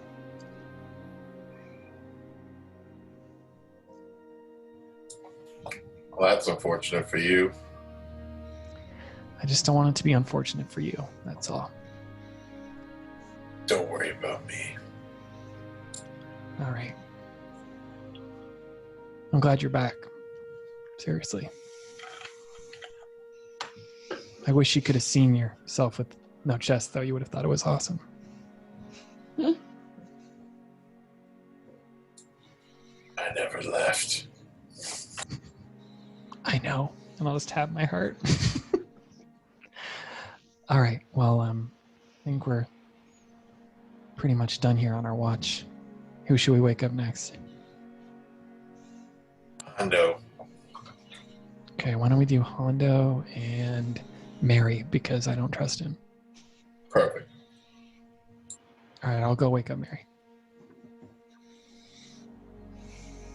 You guys wake up Hondo and Mary, and the two of you take the next set of watches.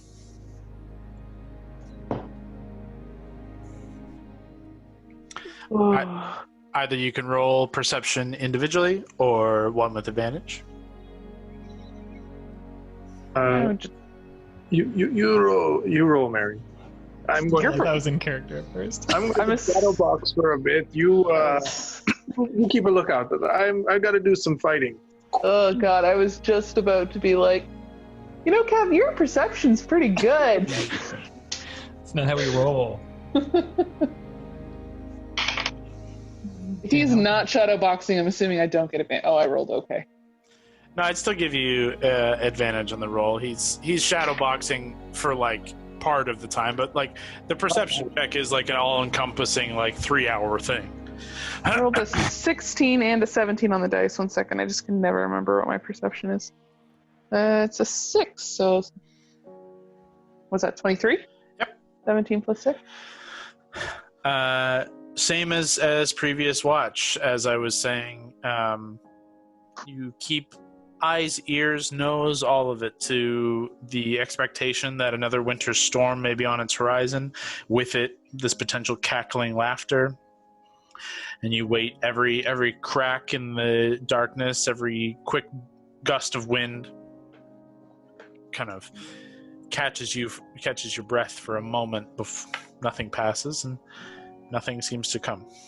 Mary, I have an idea. Maybe we should set a small fire just in case the blizzard comes. Where? We just burn a few trees. What do you, wait, no, you mean set the forest on fire? I thought you meant like a campfire. Okay, we'll start small with the camp. We, eventually let it grow to a couple trees. It's all good. I don't know if pissing off a forest that is proven to like kind of sort of be like an organism is a smart plan. It's a good point, but what I was thinking is the wind comes, the blizzard comes, we have a whole wall of fire to protect us. No. That means, wouldn't that whole wall of fire just like either get put out by the crazy storm, or the wind's just going to blow it onto these buildings that have people in them, and then they're going to catch on fire? This is a good point. But more fire is always good, right? Only you would think more fire is good. How about this? If something happens, just wake up Lavender and just tell her to fireball something. That's a good idea. In the meantime, I'll build a giant campfire. It will be a campfire, but it'll be giant. Sure. You can do that. Yeah, over your watch, you are able to construct a campfire. You do see a couple of like the rangers who are kind of perpetually walking about the exterior and around the village. They kind of come close for a moment and just like they see you're just building a fire, and like they're just kind of curious for a moment. Like it's not that strange. but like it gets real big, and then they're kind of like, all right, I don't know if we should do something or not. Nah, and they just keep like just pausing slowly around you, and then continuing, and then like doing another loop, and then, but nothing comes of it. Your fire burns, and it does keep away any autumn chill. I would say anytime that, like, when he's still building, like, the initial before it's on fire structure, anytime Hondo leaves, once it's big enough, anytime Hondo leaves to go get more wood, Mary takes a little bit away. Okay. So that there's a point where, like, it just doesn't get any larger as much as he thinks that, and it just chucks the wood behind a building or something. Easy enough, but just to keep your watch does come ridiculous to an end without any wildfires or winter storms or anything else, really. Okay, well, let's wake the other girls up. Okay. Hey, Lavender, there's a fire. Go put it out or something. I'm off to sleep. You're the one who set this has water fire. powers. There's a blizzard. You can keep warm. If it gets too cold, set the forest on fire. I don't know. It's your problem now. Do you think that'll keep everybody warm? Do you think that would warm up your cold heart? A forest? Of course. As I've said before, walls matter. We might as well try it. Okay, thanks for the fire there, Hondo. Anytime. I'll when I go wake up Alana, I'll just say, Hana made a giant fire. Oh. Maybe like get Keith to kick some dirt on. I don't know. Whatever. Yeah. Don't feed it anymore. He already put way too much wood in it. Oh, okay. He always Yeah. does. Yeah, typical classic Hondo. Yeah. I'm going to bed. Okay. Alana and Lavender, you guys are left with a giant bonfire and a night's last couple hours of watch. This is like the shortest and easiest of the watches. You can either do perception individually or one of you with advantage. Both of you. Mine is garbage. My perception's garbage. Mine's also garbage. Why did we put the two of them on watch You together? wanted Lav and Hana together? Ooh, baby. That's good. Rolled a natural 19, so 18. Hey! Mm-mm-mm. Nothing comes of the night's watch. The Thank storms don't break. The wildfire does not break free. The bonfire is kept in check. But as light begins to kind of break, you do see a rather large owl kind of come over the treetops from the south. And it kind of breaks out up and over the ridge line of the trees that kind of are the exterior of the clearing of Auvergne, and make its way into an upper level of this kind of tower structure that you are within around these kind of trees in the main city. And you notice that it kind of perches and lands and goes within a building higher up in the treetops. That seems to be separate from any other, like there's no stair that leads up to it. Seems like a singular structure that's built up and around in this treehouse. But you notice it. It's a little interesting, a little peculiar, but nothing untoward. Do you think that's normal that owls fly into buildings like that? Oh, to be honest, I haven't really seen that owl thing before. I was just confused that its head went all the way around. Yeah, that's weird. It doesn't seem... No, it doesn't seem normal. No, it doesn't seem normal. No?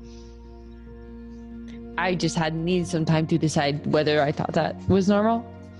Yeah. And I decided it wasn't. It's been such a long day. It's so hard to tell. It's been such a hard life. It's hard to tell what's normal anymore, really. Yeah, I think they woke us up way too early. I Yeah. think Hondo cut his watch too short. Yeah. That guy's so dumb. But I'd miss him if he died. I know. love that hat. It looks great on him. That stupid hat. We gotta get. I would never that. tell him that, though. I would never tell him that, because then it would go to his head.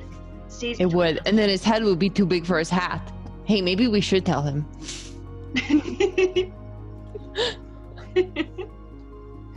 Just the sun rising. Chatting. The two of them just like begin chatting, and you see the village begin to come to life a little bit. However, slipping back a few hours, Val, Oh shit. as your watch ends Son of a bitch. and you settle in for a night's rest, contented with thoughts of your best friend alive once more, and renewed energy of a hopeful talk with him, though a little scary. You slip into sleep. And it's calm and it's peaceful. No dreams. Just peaceful, quiet. And then out of this ether of this dreamscape, visuals begin to form. You see a long dining hall, candlelit banquet table in an ornately decorated room of sharp Gothic accents. You've seen this place before. You are seated to the left of the head of the table. You see in the chair a well-dressed and groomed man. Thick hair slicked back, an expensive-looking waistcoat over a clean and pressed white shirt, a long angular chin and nose that are reflected upon your own features. You see your father, Azrael, sitting back from a meal, dotting the corners of his mouth with a napkin. He turns and meets your eyes with a cold stare. Peculiar, isn't it? To look into the face of someone you've killed. Death, for a creature such as I, is not just the end of one creature. There's a ripple, an eruption. It careens out from my demise, severing the strings of decades of deals, centuries of influence. Threads of power woven through time, all severed.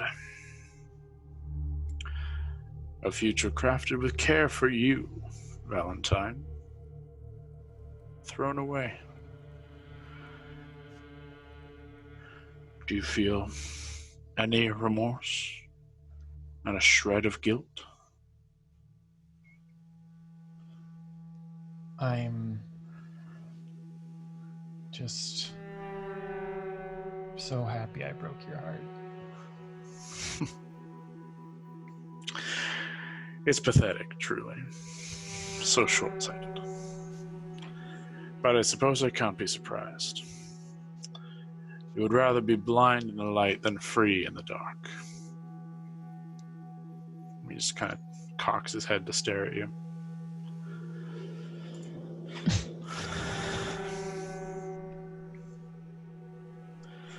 Why her?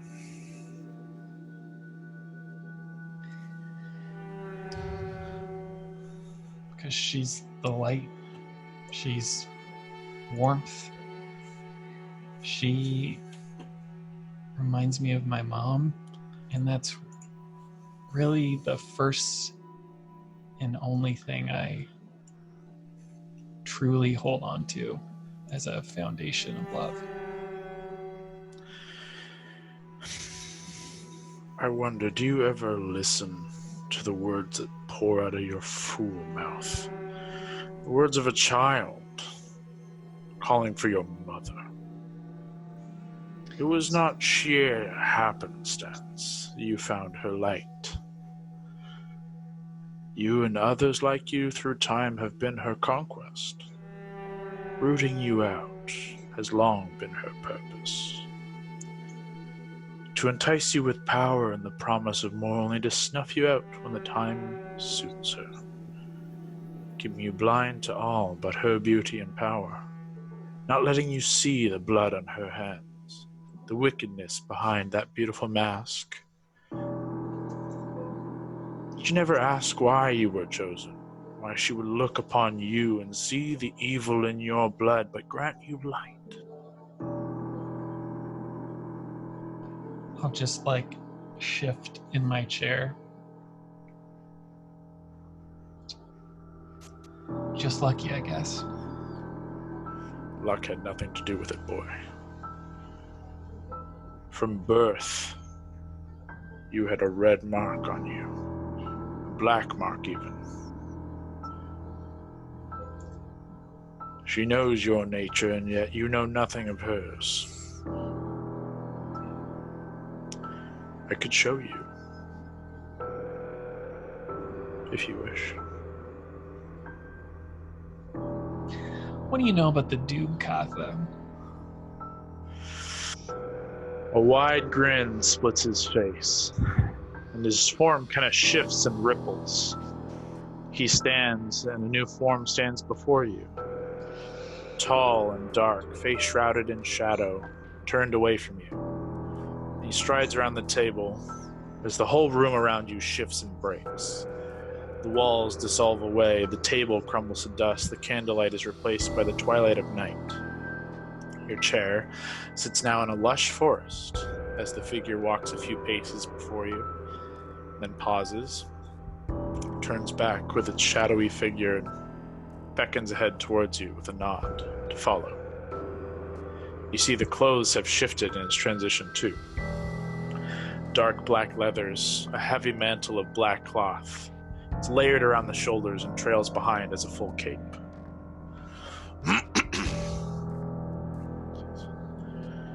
You may not be quite as clueless as I may have thought.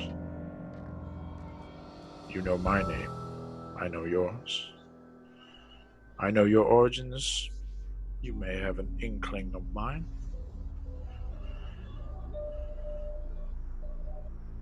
What do you want to know? Why are you doing all this? Why'd you just come back now?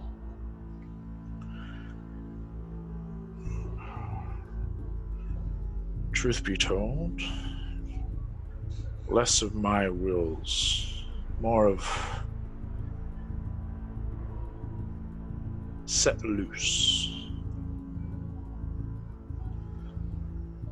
I don't serve someone. I do as I please. But I wish I could claim it was my act that sprung me free from those pitiful prisons.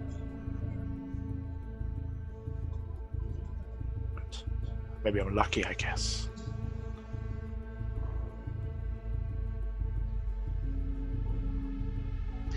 This was cute, the whole nightmare thing, but I'd really rather see you in person. I look forward to it. Truth be told, you are but a few days' journey from a source of power in these woods. One that I am amply drinking in. You may have heard of the Everlight, the first seed, Gallifere, the sunlight of the Summer Queen, bathed at its roots, and with her fey-touched light, the forest you stand within grew. It grew wild and strong, far and wide, too strong for its inhabitants, it would seem. For in the gloom of darkened thickets, creatures such as myself found home and food. You cannot have a light that does not cast shadow, but that light can burn away shadow if focused properly. And that is what she had her people do. She burned my people. She burned the creatures and their homes solely because they were less than beautiful. Because they dared to find a home, to find love, and still be ugly. This truth you will see. This truth, I believe, she will burn from you if I don't end you first.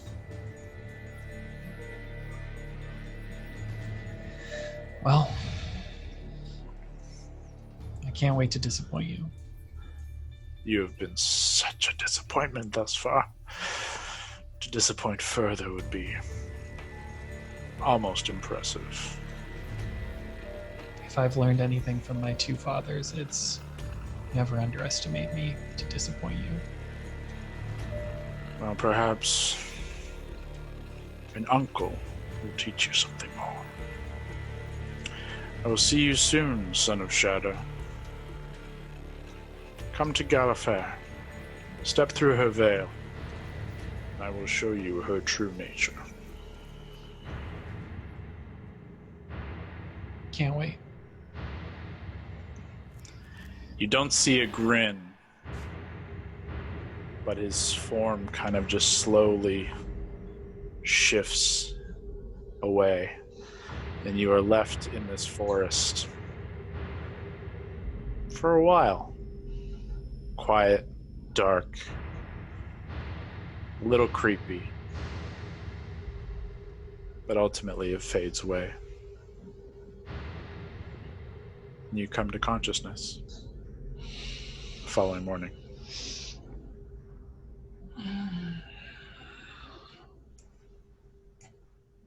Fucking dreams.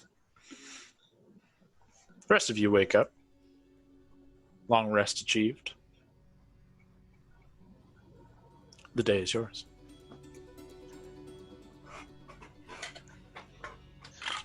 Oh, fuck. Okay, we gotta figure out by noon we need a plan. I'm not wasting another day here as much as this place has been more than accommodating. Valentine, what is going on with your face? Yeah, I had another dream, and I think I know where we need to go. We got to go to the Everlight, the heart of the forest. Why, may I ask? The Duke Katha visited me in my dream.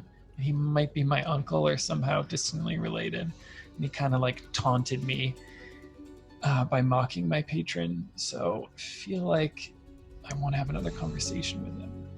So this big evil thing that sent something to get us killed, not even it itself, it sent something smaller, presumably less powerful in it to get us killed. Yep. Told you to go to a very specific place, and your plan is just to do that. Well, I thought you guys would come too. That would be easier. Yeah, for sure. And we're supposed to just trust a dream? This is, very hard to digest. Do you think we're gonna be okay, especially after the last fight we had, guys? Listen, I was being a little coy there. Yeah, I do feel like we need to go in that direction, but we don't have to just walk blindly in there and get our asses handed to us. I don't want what happened to Gord to happen again, but I don't know. I think he wants to really stick it to my patron. They got history. She struck his name from existence, it seems. He spoke of his people being burned, scorched by her, all because they wanted to love. I don't know the specifics of it, but he definitely wants to make an example of me to get to her. Which is good. He kind of showed his hand there. I like knowing what he wants. I think the main thing is we got to talk to Dameron. And if this fucking message hasn't come yet, then we got to do something. We can't just sit here for another day and dilly-dally. Should we bring Dameron with us? Like kidnap her? I told my dad that yesterday. He said no. I think we should do it still. Well, Admittedly, if something happens to this area again, we're gonna need her. Or a lot more people are gonna die. We're gonna need some healers. We're gonna need reinforcements here. well, maybe we don't kidnap her, but maybe let's go talk to her. There's no point just like thinking up what could happen. Let's go to her, see if she's got any plan, and then if not, we at least know one place we could go. Don't tell Francis what I just told you about the dream. I don't want to freak him out. I think, speaking of Francis, depending on what happens, I don't know that he should come with us. I mean, he definitely shouldn't come with us. If there's somewhere else, we can send him somewhere safe for sure, but you always have a way to send him home. Just requires some planning. Yeah. I don't know if I could just send him. Yeah, out of game. You can just make a teleportation circle and put anyone through it. I think I could, though, if I tried hard enough. Or I could plane shift him somewhere. That could be cool. Just random? That sounds like a terrible idea. It was annoying this morning. I could just have it as an option. Alright. Sure, we'll keep that one under our hat. Let's go talk to Dameron. I'm still kind of rattled by that dream. I need to process with some, definitely not with that garbage tea. I want some real coffee today. I'm kind of confused. This is your dad, but I thought that guy was your dad. Oh, yeah, Lavender wasn't Oh, he has there. daddy issues. Yeah, that's What's wrong with him. Yes. the only thing that's wrong with me. There's something wrong with him? so many daddy issues. Like multiple levels of daddy issues. So I was told as a kid that my birth dad had died, and then my mom remarried Francis. Yeah, she's an eligible lady. She wouldn't be on the market for very long. No. Yeah. I look at Hondo. God damn it. Number 3 coming in hot. Easy, both of you. So then we became Fleur-Wilds. He was rich. He was kind of stuck up. My step siblings were really nice, and then my half siblings came later, and they're the best. But Rowan's pretty much the worst. He's like Francis 2.0. Oh my god, I need you to draw this already. Anyways, Basically, then you were not loved. I feel like I was loved enough as a kid. Then Maybe too much. found out my real dad hadn't died per se, like I was told. It was this evil half-hag, like a male half-hag. Turns out I'm the last half-hag. You're part of the hag? Yeah, so you know that woman we saw the other day? That's like, One of you? probably like a distant relative. Probably like a third cousin. Twice removed, something like Yeah, that. something like that. What, like you aren't weird? I don't know what I am. Oh, Let's not talk about me. All right. Yeah, let's focus back on me where it really matters. I don't know. Yeah, that's my story, okay? Long story short, we went to what's it called? The Shadowfell, and then this other pocket dimension, and then we kind of had to murder his dad. You have to get my sister's soul back. It's a whole thing. You can read the comic when it comes out, dropping soon. We killed Okay. him, but I am not confident that it was permanent. And apparently now there's uncles involved. To be honest, Mary killed him. It was a really bad fight. Hey, they call it the family tree, and trees keep growing, evidently, through your family. Well, there's We're a like lot the- of roots on this one. Yeah, the roots go deep into like dark ichor and soil and stuff, so. Okay. Well, great. Yeah, do you feel like you got that cleared up? I'm gonna need to talk to you later, Mary. Why Mary? Because she said long story short, and that's my kind of story. A long story? Short. Oh, I'm not very good at telling. Yeah. There's a lot that happened in between. Actually, you'd probably think some of it was kind of fun. I did watch some of it. We basically You watched something? How long have you been watching it? Can we talk to Dameron? What's Let's next focus in on this the journey? We're gonna talk to Dameron. The elders haven't showed up, and we're gonna come knocking. You guys finally make your way to her kind of meeting room, breakfast Knock, nook, knock, whatever knock. it is. There's no door. Bees. You enter in at the same time as Francis and Grant. who meet you all as you guys are finishing your conversations. Inside, Dameron is finishing pouring tea into cups, and looks up with a smile and says, "I have good news. We have received word. The elders think it is a good idea to bring you further within the veil. Hopefully, to your satisfaction, you will be done so with an escort of my choosing. Perfect. I will be going along with you as escort and a guarantor of sorts to ensure you arrive, and do not do anything untoward. So, Totally acceptable. I will be prepared to leave in a few hours. I just need to prepare my things and assemble who will be traveling along with us. It will take some time to travel south to Endora, our Heartwood city. Any idea or any word on why it was the decision took so long? Just be nice to know what kind of vibe we're walking into. Truth be told, there was no... It was a short message. You can interpret that as you will. My interpretation being it was something heavily discussed back and forth between the remaining elders of Endora, and ultimately was come to the decision over probably much discussion that at the very least to hear your claims be worthwhile. Could Andal and Shara come with us? I see no reason as to why not. I like them. They're good people. I will see to them as soon as possible. But we set out in a few hours, so if you can gather your things and be ready to leave. We will travel on foot, given there are too many of us to take mounts, and truth be told, taking mounts through these woods can be treacherous.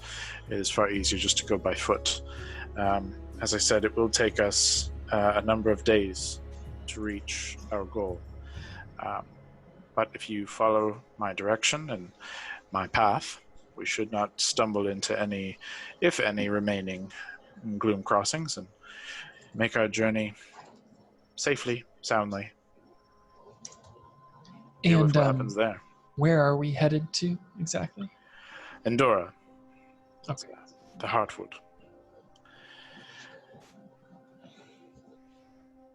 Is that anywhere near the Everlight by chance? As you say that, she looks at you with like a sharp glare. Composes herself shortly and says, "No. I do not recommend bringing that up." That's why you're with us. Glad we had that out of the way. Okay. I will see to Andal and Shara and a few others, and we can set off in a few hours. Did they by chance bring word by an owl? Indeed they did, yes. Okay. Just checking. That's all. No reason. Oh, that makes a lot of sense. Right? Okay. Do you Just think wanted to we make could get sure. an owl? Pardon? Do you think we could get an owl? Like a friendship owl? Oh, yeah. Let's see if that one's still there. Maybe. Dameron just Okay. like slowly walks out of the room. We have an owl bear. I want one that flies. What are you trying to say about Ted? Ted's perfect. Yes. Is there anything you guys want to do to prepare before leaving?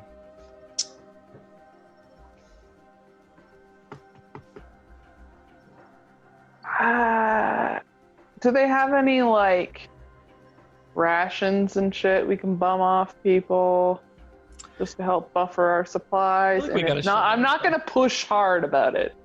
It seems they have some. They would not be as good as your rations. You guys have like high-end rations. This is like foraged, like herbs and berries and Lots of nuts, yeah. trail like- snacks. I mean, that's what they're going to be eating. So, like, if you want some, they are happy to provide. Okay, no, I'm not gonna push. They don't have a lot for their own citizens, so. Quickly enough, though, about an hour, 2 hours pass. It's still early in the morning. Things happen pretty early here. And you see Andal, Shara, and 2 others who are, aside Dameron, as the 5 of them seem to be wearing, Andal and Shara are wearing their leathers, and 2 others are wearing similar green-tinted leathers of the veil, and Dameron is wearing her. She's not wearing the like gossamer wrap that she was wearing. This kind of fancier, nicer stuff. She's wearing this really ornately like etched leather armor, where you see this like line of vine and ivy kind of wrap around her shoulders and arms, and around the midsection. You can see her quarterstaff strapped around her back, and she has a small satchel of things, and her hair, just like almost white hair, is like done up very tightly at the back of her head. But she looks ready to travel swiftly. She looks to you and says, "We're set to move if you are." Yep. Okay. Follow us, as I said. We're moving at a relatively swift pace, so let us know if you are having trouble keeping up. But with your various mounts and things, we are going to travel on foot. Feel free to do as you wish. I imagine you'll be fine. But she does cast a quick look over at Francis and Grant, and then looks back at you guys. It'll be fine. We have means. We're fine. Hondo, you might want to like get the carpet ready, like just in case. Can you say that again, please? Then you might want to get the carpet ready just in case someone tires. I am always ready with my carpet. All right. In a matter of So moments, get it warmed up.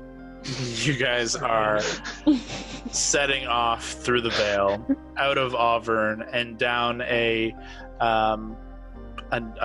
beautiful like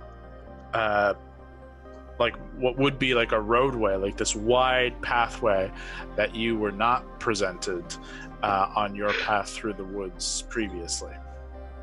There seem to be no interruptions, no thickets that seem to sweep in and catch in your clothes. It is a wide, sunny, lush path. And over the next, let's see, 1, 2, 3. 1, 2, 3, 4. Say 4 days of travel. Wow. Is there anything you guys want to do? At some point, I'll just pray to the Summer Queen, like maybe at sunset or sunrise, and just kind of reach out and feel for that vibe. Just make sure I can still feel it. Sure. Make a charisma check. Just adding charisma, Mhm. That's 17. During one of the several stops, one of the days, you take several like rests for your mounts and for everyone to take a quick camp, have some rations, restock water in streams and things. And you take a moment to like reach out this extension of your own magic and your own presence within these woods. And you do feel a warm return that kind of emboldens you. And though there is no direct communication, you can certainly feel the Summer Queen is with you. Perfect. The first day's travel goes without issue. You follow this path, and seemingly for quite a while, there is no interruptions. You guys travel at a quick pace. Very quickly, Francis and Grant ask to be on top of the carpet, as they are not quite capable of traversing this terrain. But the rest of you have no problem keeping up, and 2 of you have mounts as well. So should there be any discomfort, you have those. Thankfully, the first 2 nights travel and pass without issue of cold or winter storms. The 3rd day does bring a little bit of cold, and it suddenly sets all of you off preparing for a fight, preparing for a sudden downburst, but it seems to come and go rather quickly with nothing untoward. Seemed more of a natural sudden freeze, not freeze, but you know what I mean. It was nothing scary. And thankfully the 3rd day passes. On the 4th day, you see make your way to this river. And it's this large, long, wide, flowing river of this brilliantly colored blue water. Almost like glowing blue, like it's so bright. And the party immediately turns and follows that river. And you follow this river for the entirety of your 4th day. Leading to the end of the 4th day, this river you see fall away, but the expanse of rock and woods kind of grow up and over where it falls away, creating this waterfall. And as you rise up over this like tall expanse where the woods seem to kind of fall away, and it is more grass and moss-covered rock terrain, you rise up to look out over this large open expanse of rock. Looking down, you see waterfalls in all directions, this big horseshoe of waterfalls all cascading down into what looks like a large channel of the sea coming in along jagged rock walls. In the center, kind of coming out from beneath the space that you stand on, you see this immense tree trunk that seems to come from 4 directions, intertwine in the middle of this horseshoe opening, and rise up, towering above this horseshoe, above the sea, above the expanse you stand on, hundreds of feet tall. Within it, you see society have been built up within and around this expansive, beautiful tree. Dameron turns to you and says, "Welcome to Endora. This is the heart of the world. We are only a few hours from actually being within the city, but we'll rest here for a moment, and if you have any last-minute preparations, now would be your time. Only a few hours." As she sets about going about the short rest, is there any last-minute things you guys want to do before entering Endora? Is there anything we need to know about the city? Any customs that we should or should not partake in? Anything that might slight people? I don't want to... Look, we already kind of just piss people off by just being here. I don't want to make it worse. Francis kind of sits up and just says, "Well, very likely that the only language spoken within the city is going to be Elvish. He kind of looks cautiously towards your traveling companions, towards the Dameron and the other elves, says, I am well aware that some races are looked down upon by the elves for past slights. Some looked on more fondly, and in some circles, even our half-races are looked down upon, slighted as well. I trust that the elders of this village are going to be, or of this area, are going to be above that. However, if you can, try not to overreact to their long-seated prejudices. We're not going to win them over. Not on that yet. In time, I hope to. So don't poke the racists. Got it. Preferably. That would be, at least not while they're hosting us in their capital city. Would it be worth it for those of us who can to disguise ourselves, or would that just be seen as trickery? I think the latter. I think hiding our true natures will only inquire more questioning. Right. But know about... Are we gonna... We look formidable. Do they have any issues with weapons or anything truthfully, like that? I don't know. This All right. is kind of an unprecedented moment for hundreds of years. None have really been permitted to this level of access. And he kind of looks to you all and says, I'm thankful and happy to have you all with me for this, to share in this victory. And let's hope it will remain a victory and lead towards a reconciliation of our peoples.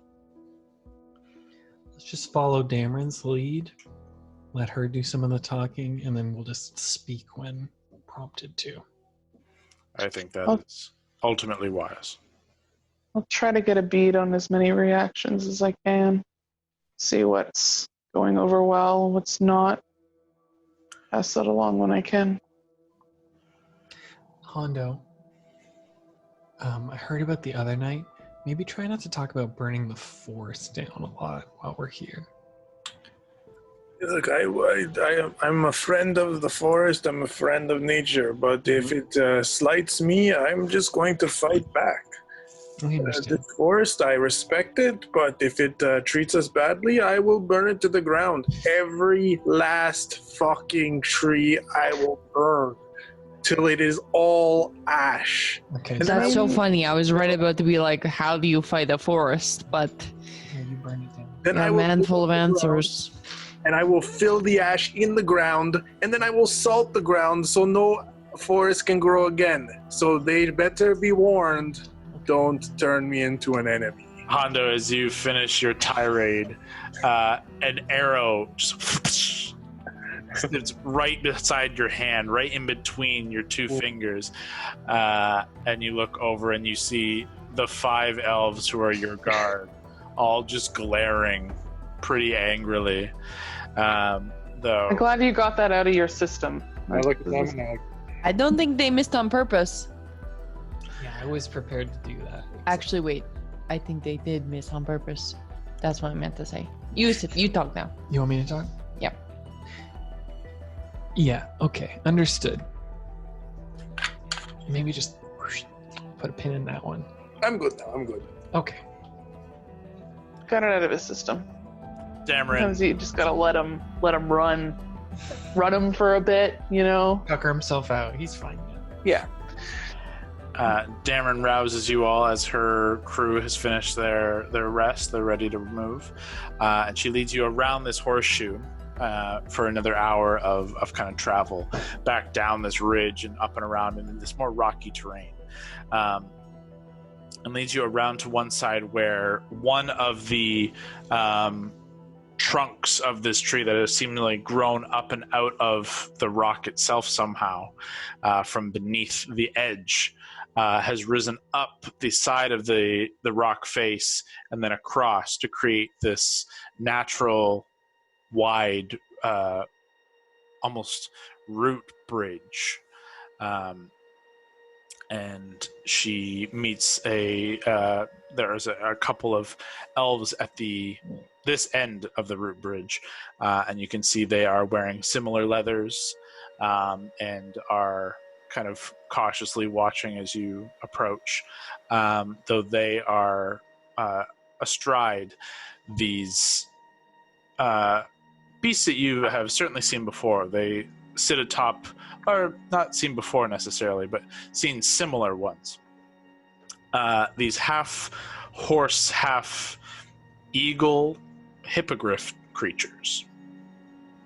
They sit astride them, at least two of them, as you guys make your entrance, and Dameron quickly explains that you are emissaries of the province of Xander and are to be meeting with the elders, and as she is one of them, she permits entrance. And she convinces them they don't do anything untoward, and you all make your way across this root bridge into the city of Andorra. That'll end our game tonight, and we'll pick up as you guys head into Andorra to meet with the elders of the Sylvan Tribe next time. Yay! Thanks for tuning in. Join us next time as the Wildcards attempt to endear themselves to the elders of the Sylvan Synod and get to the heart of this frigid mystery. There will be a new episode up every Tuesday, so stay tuned, but until then, keep exploring.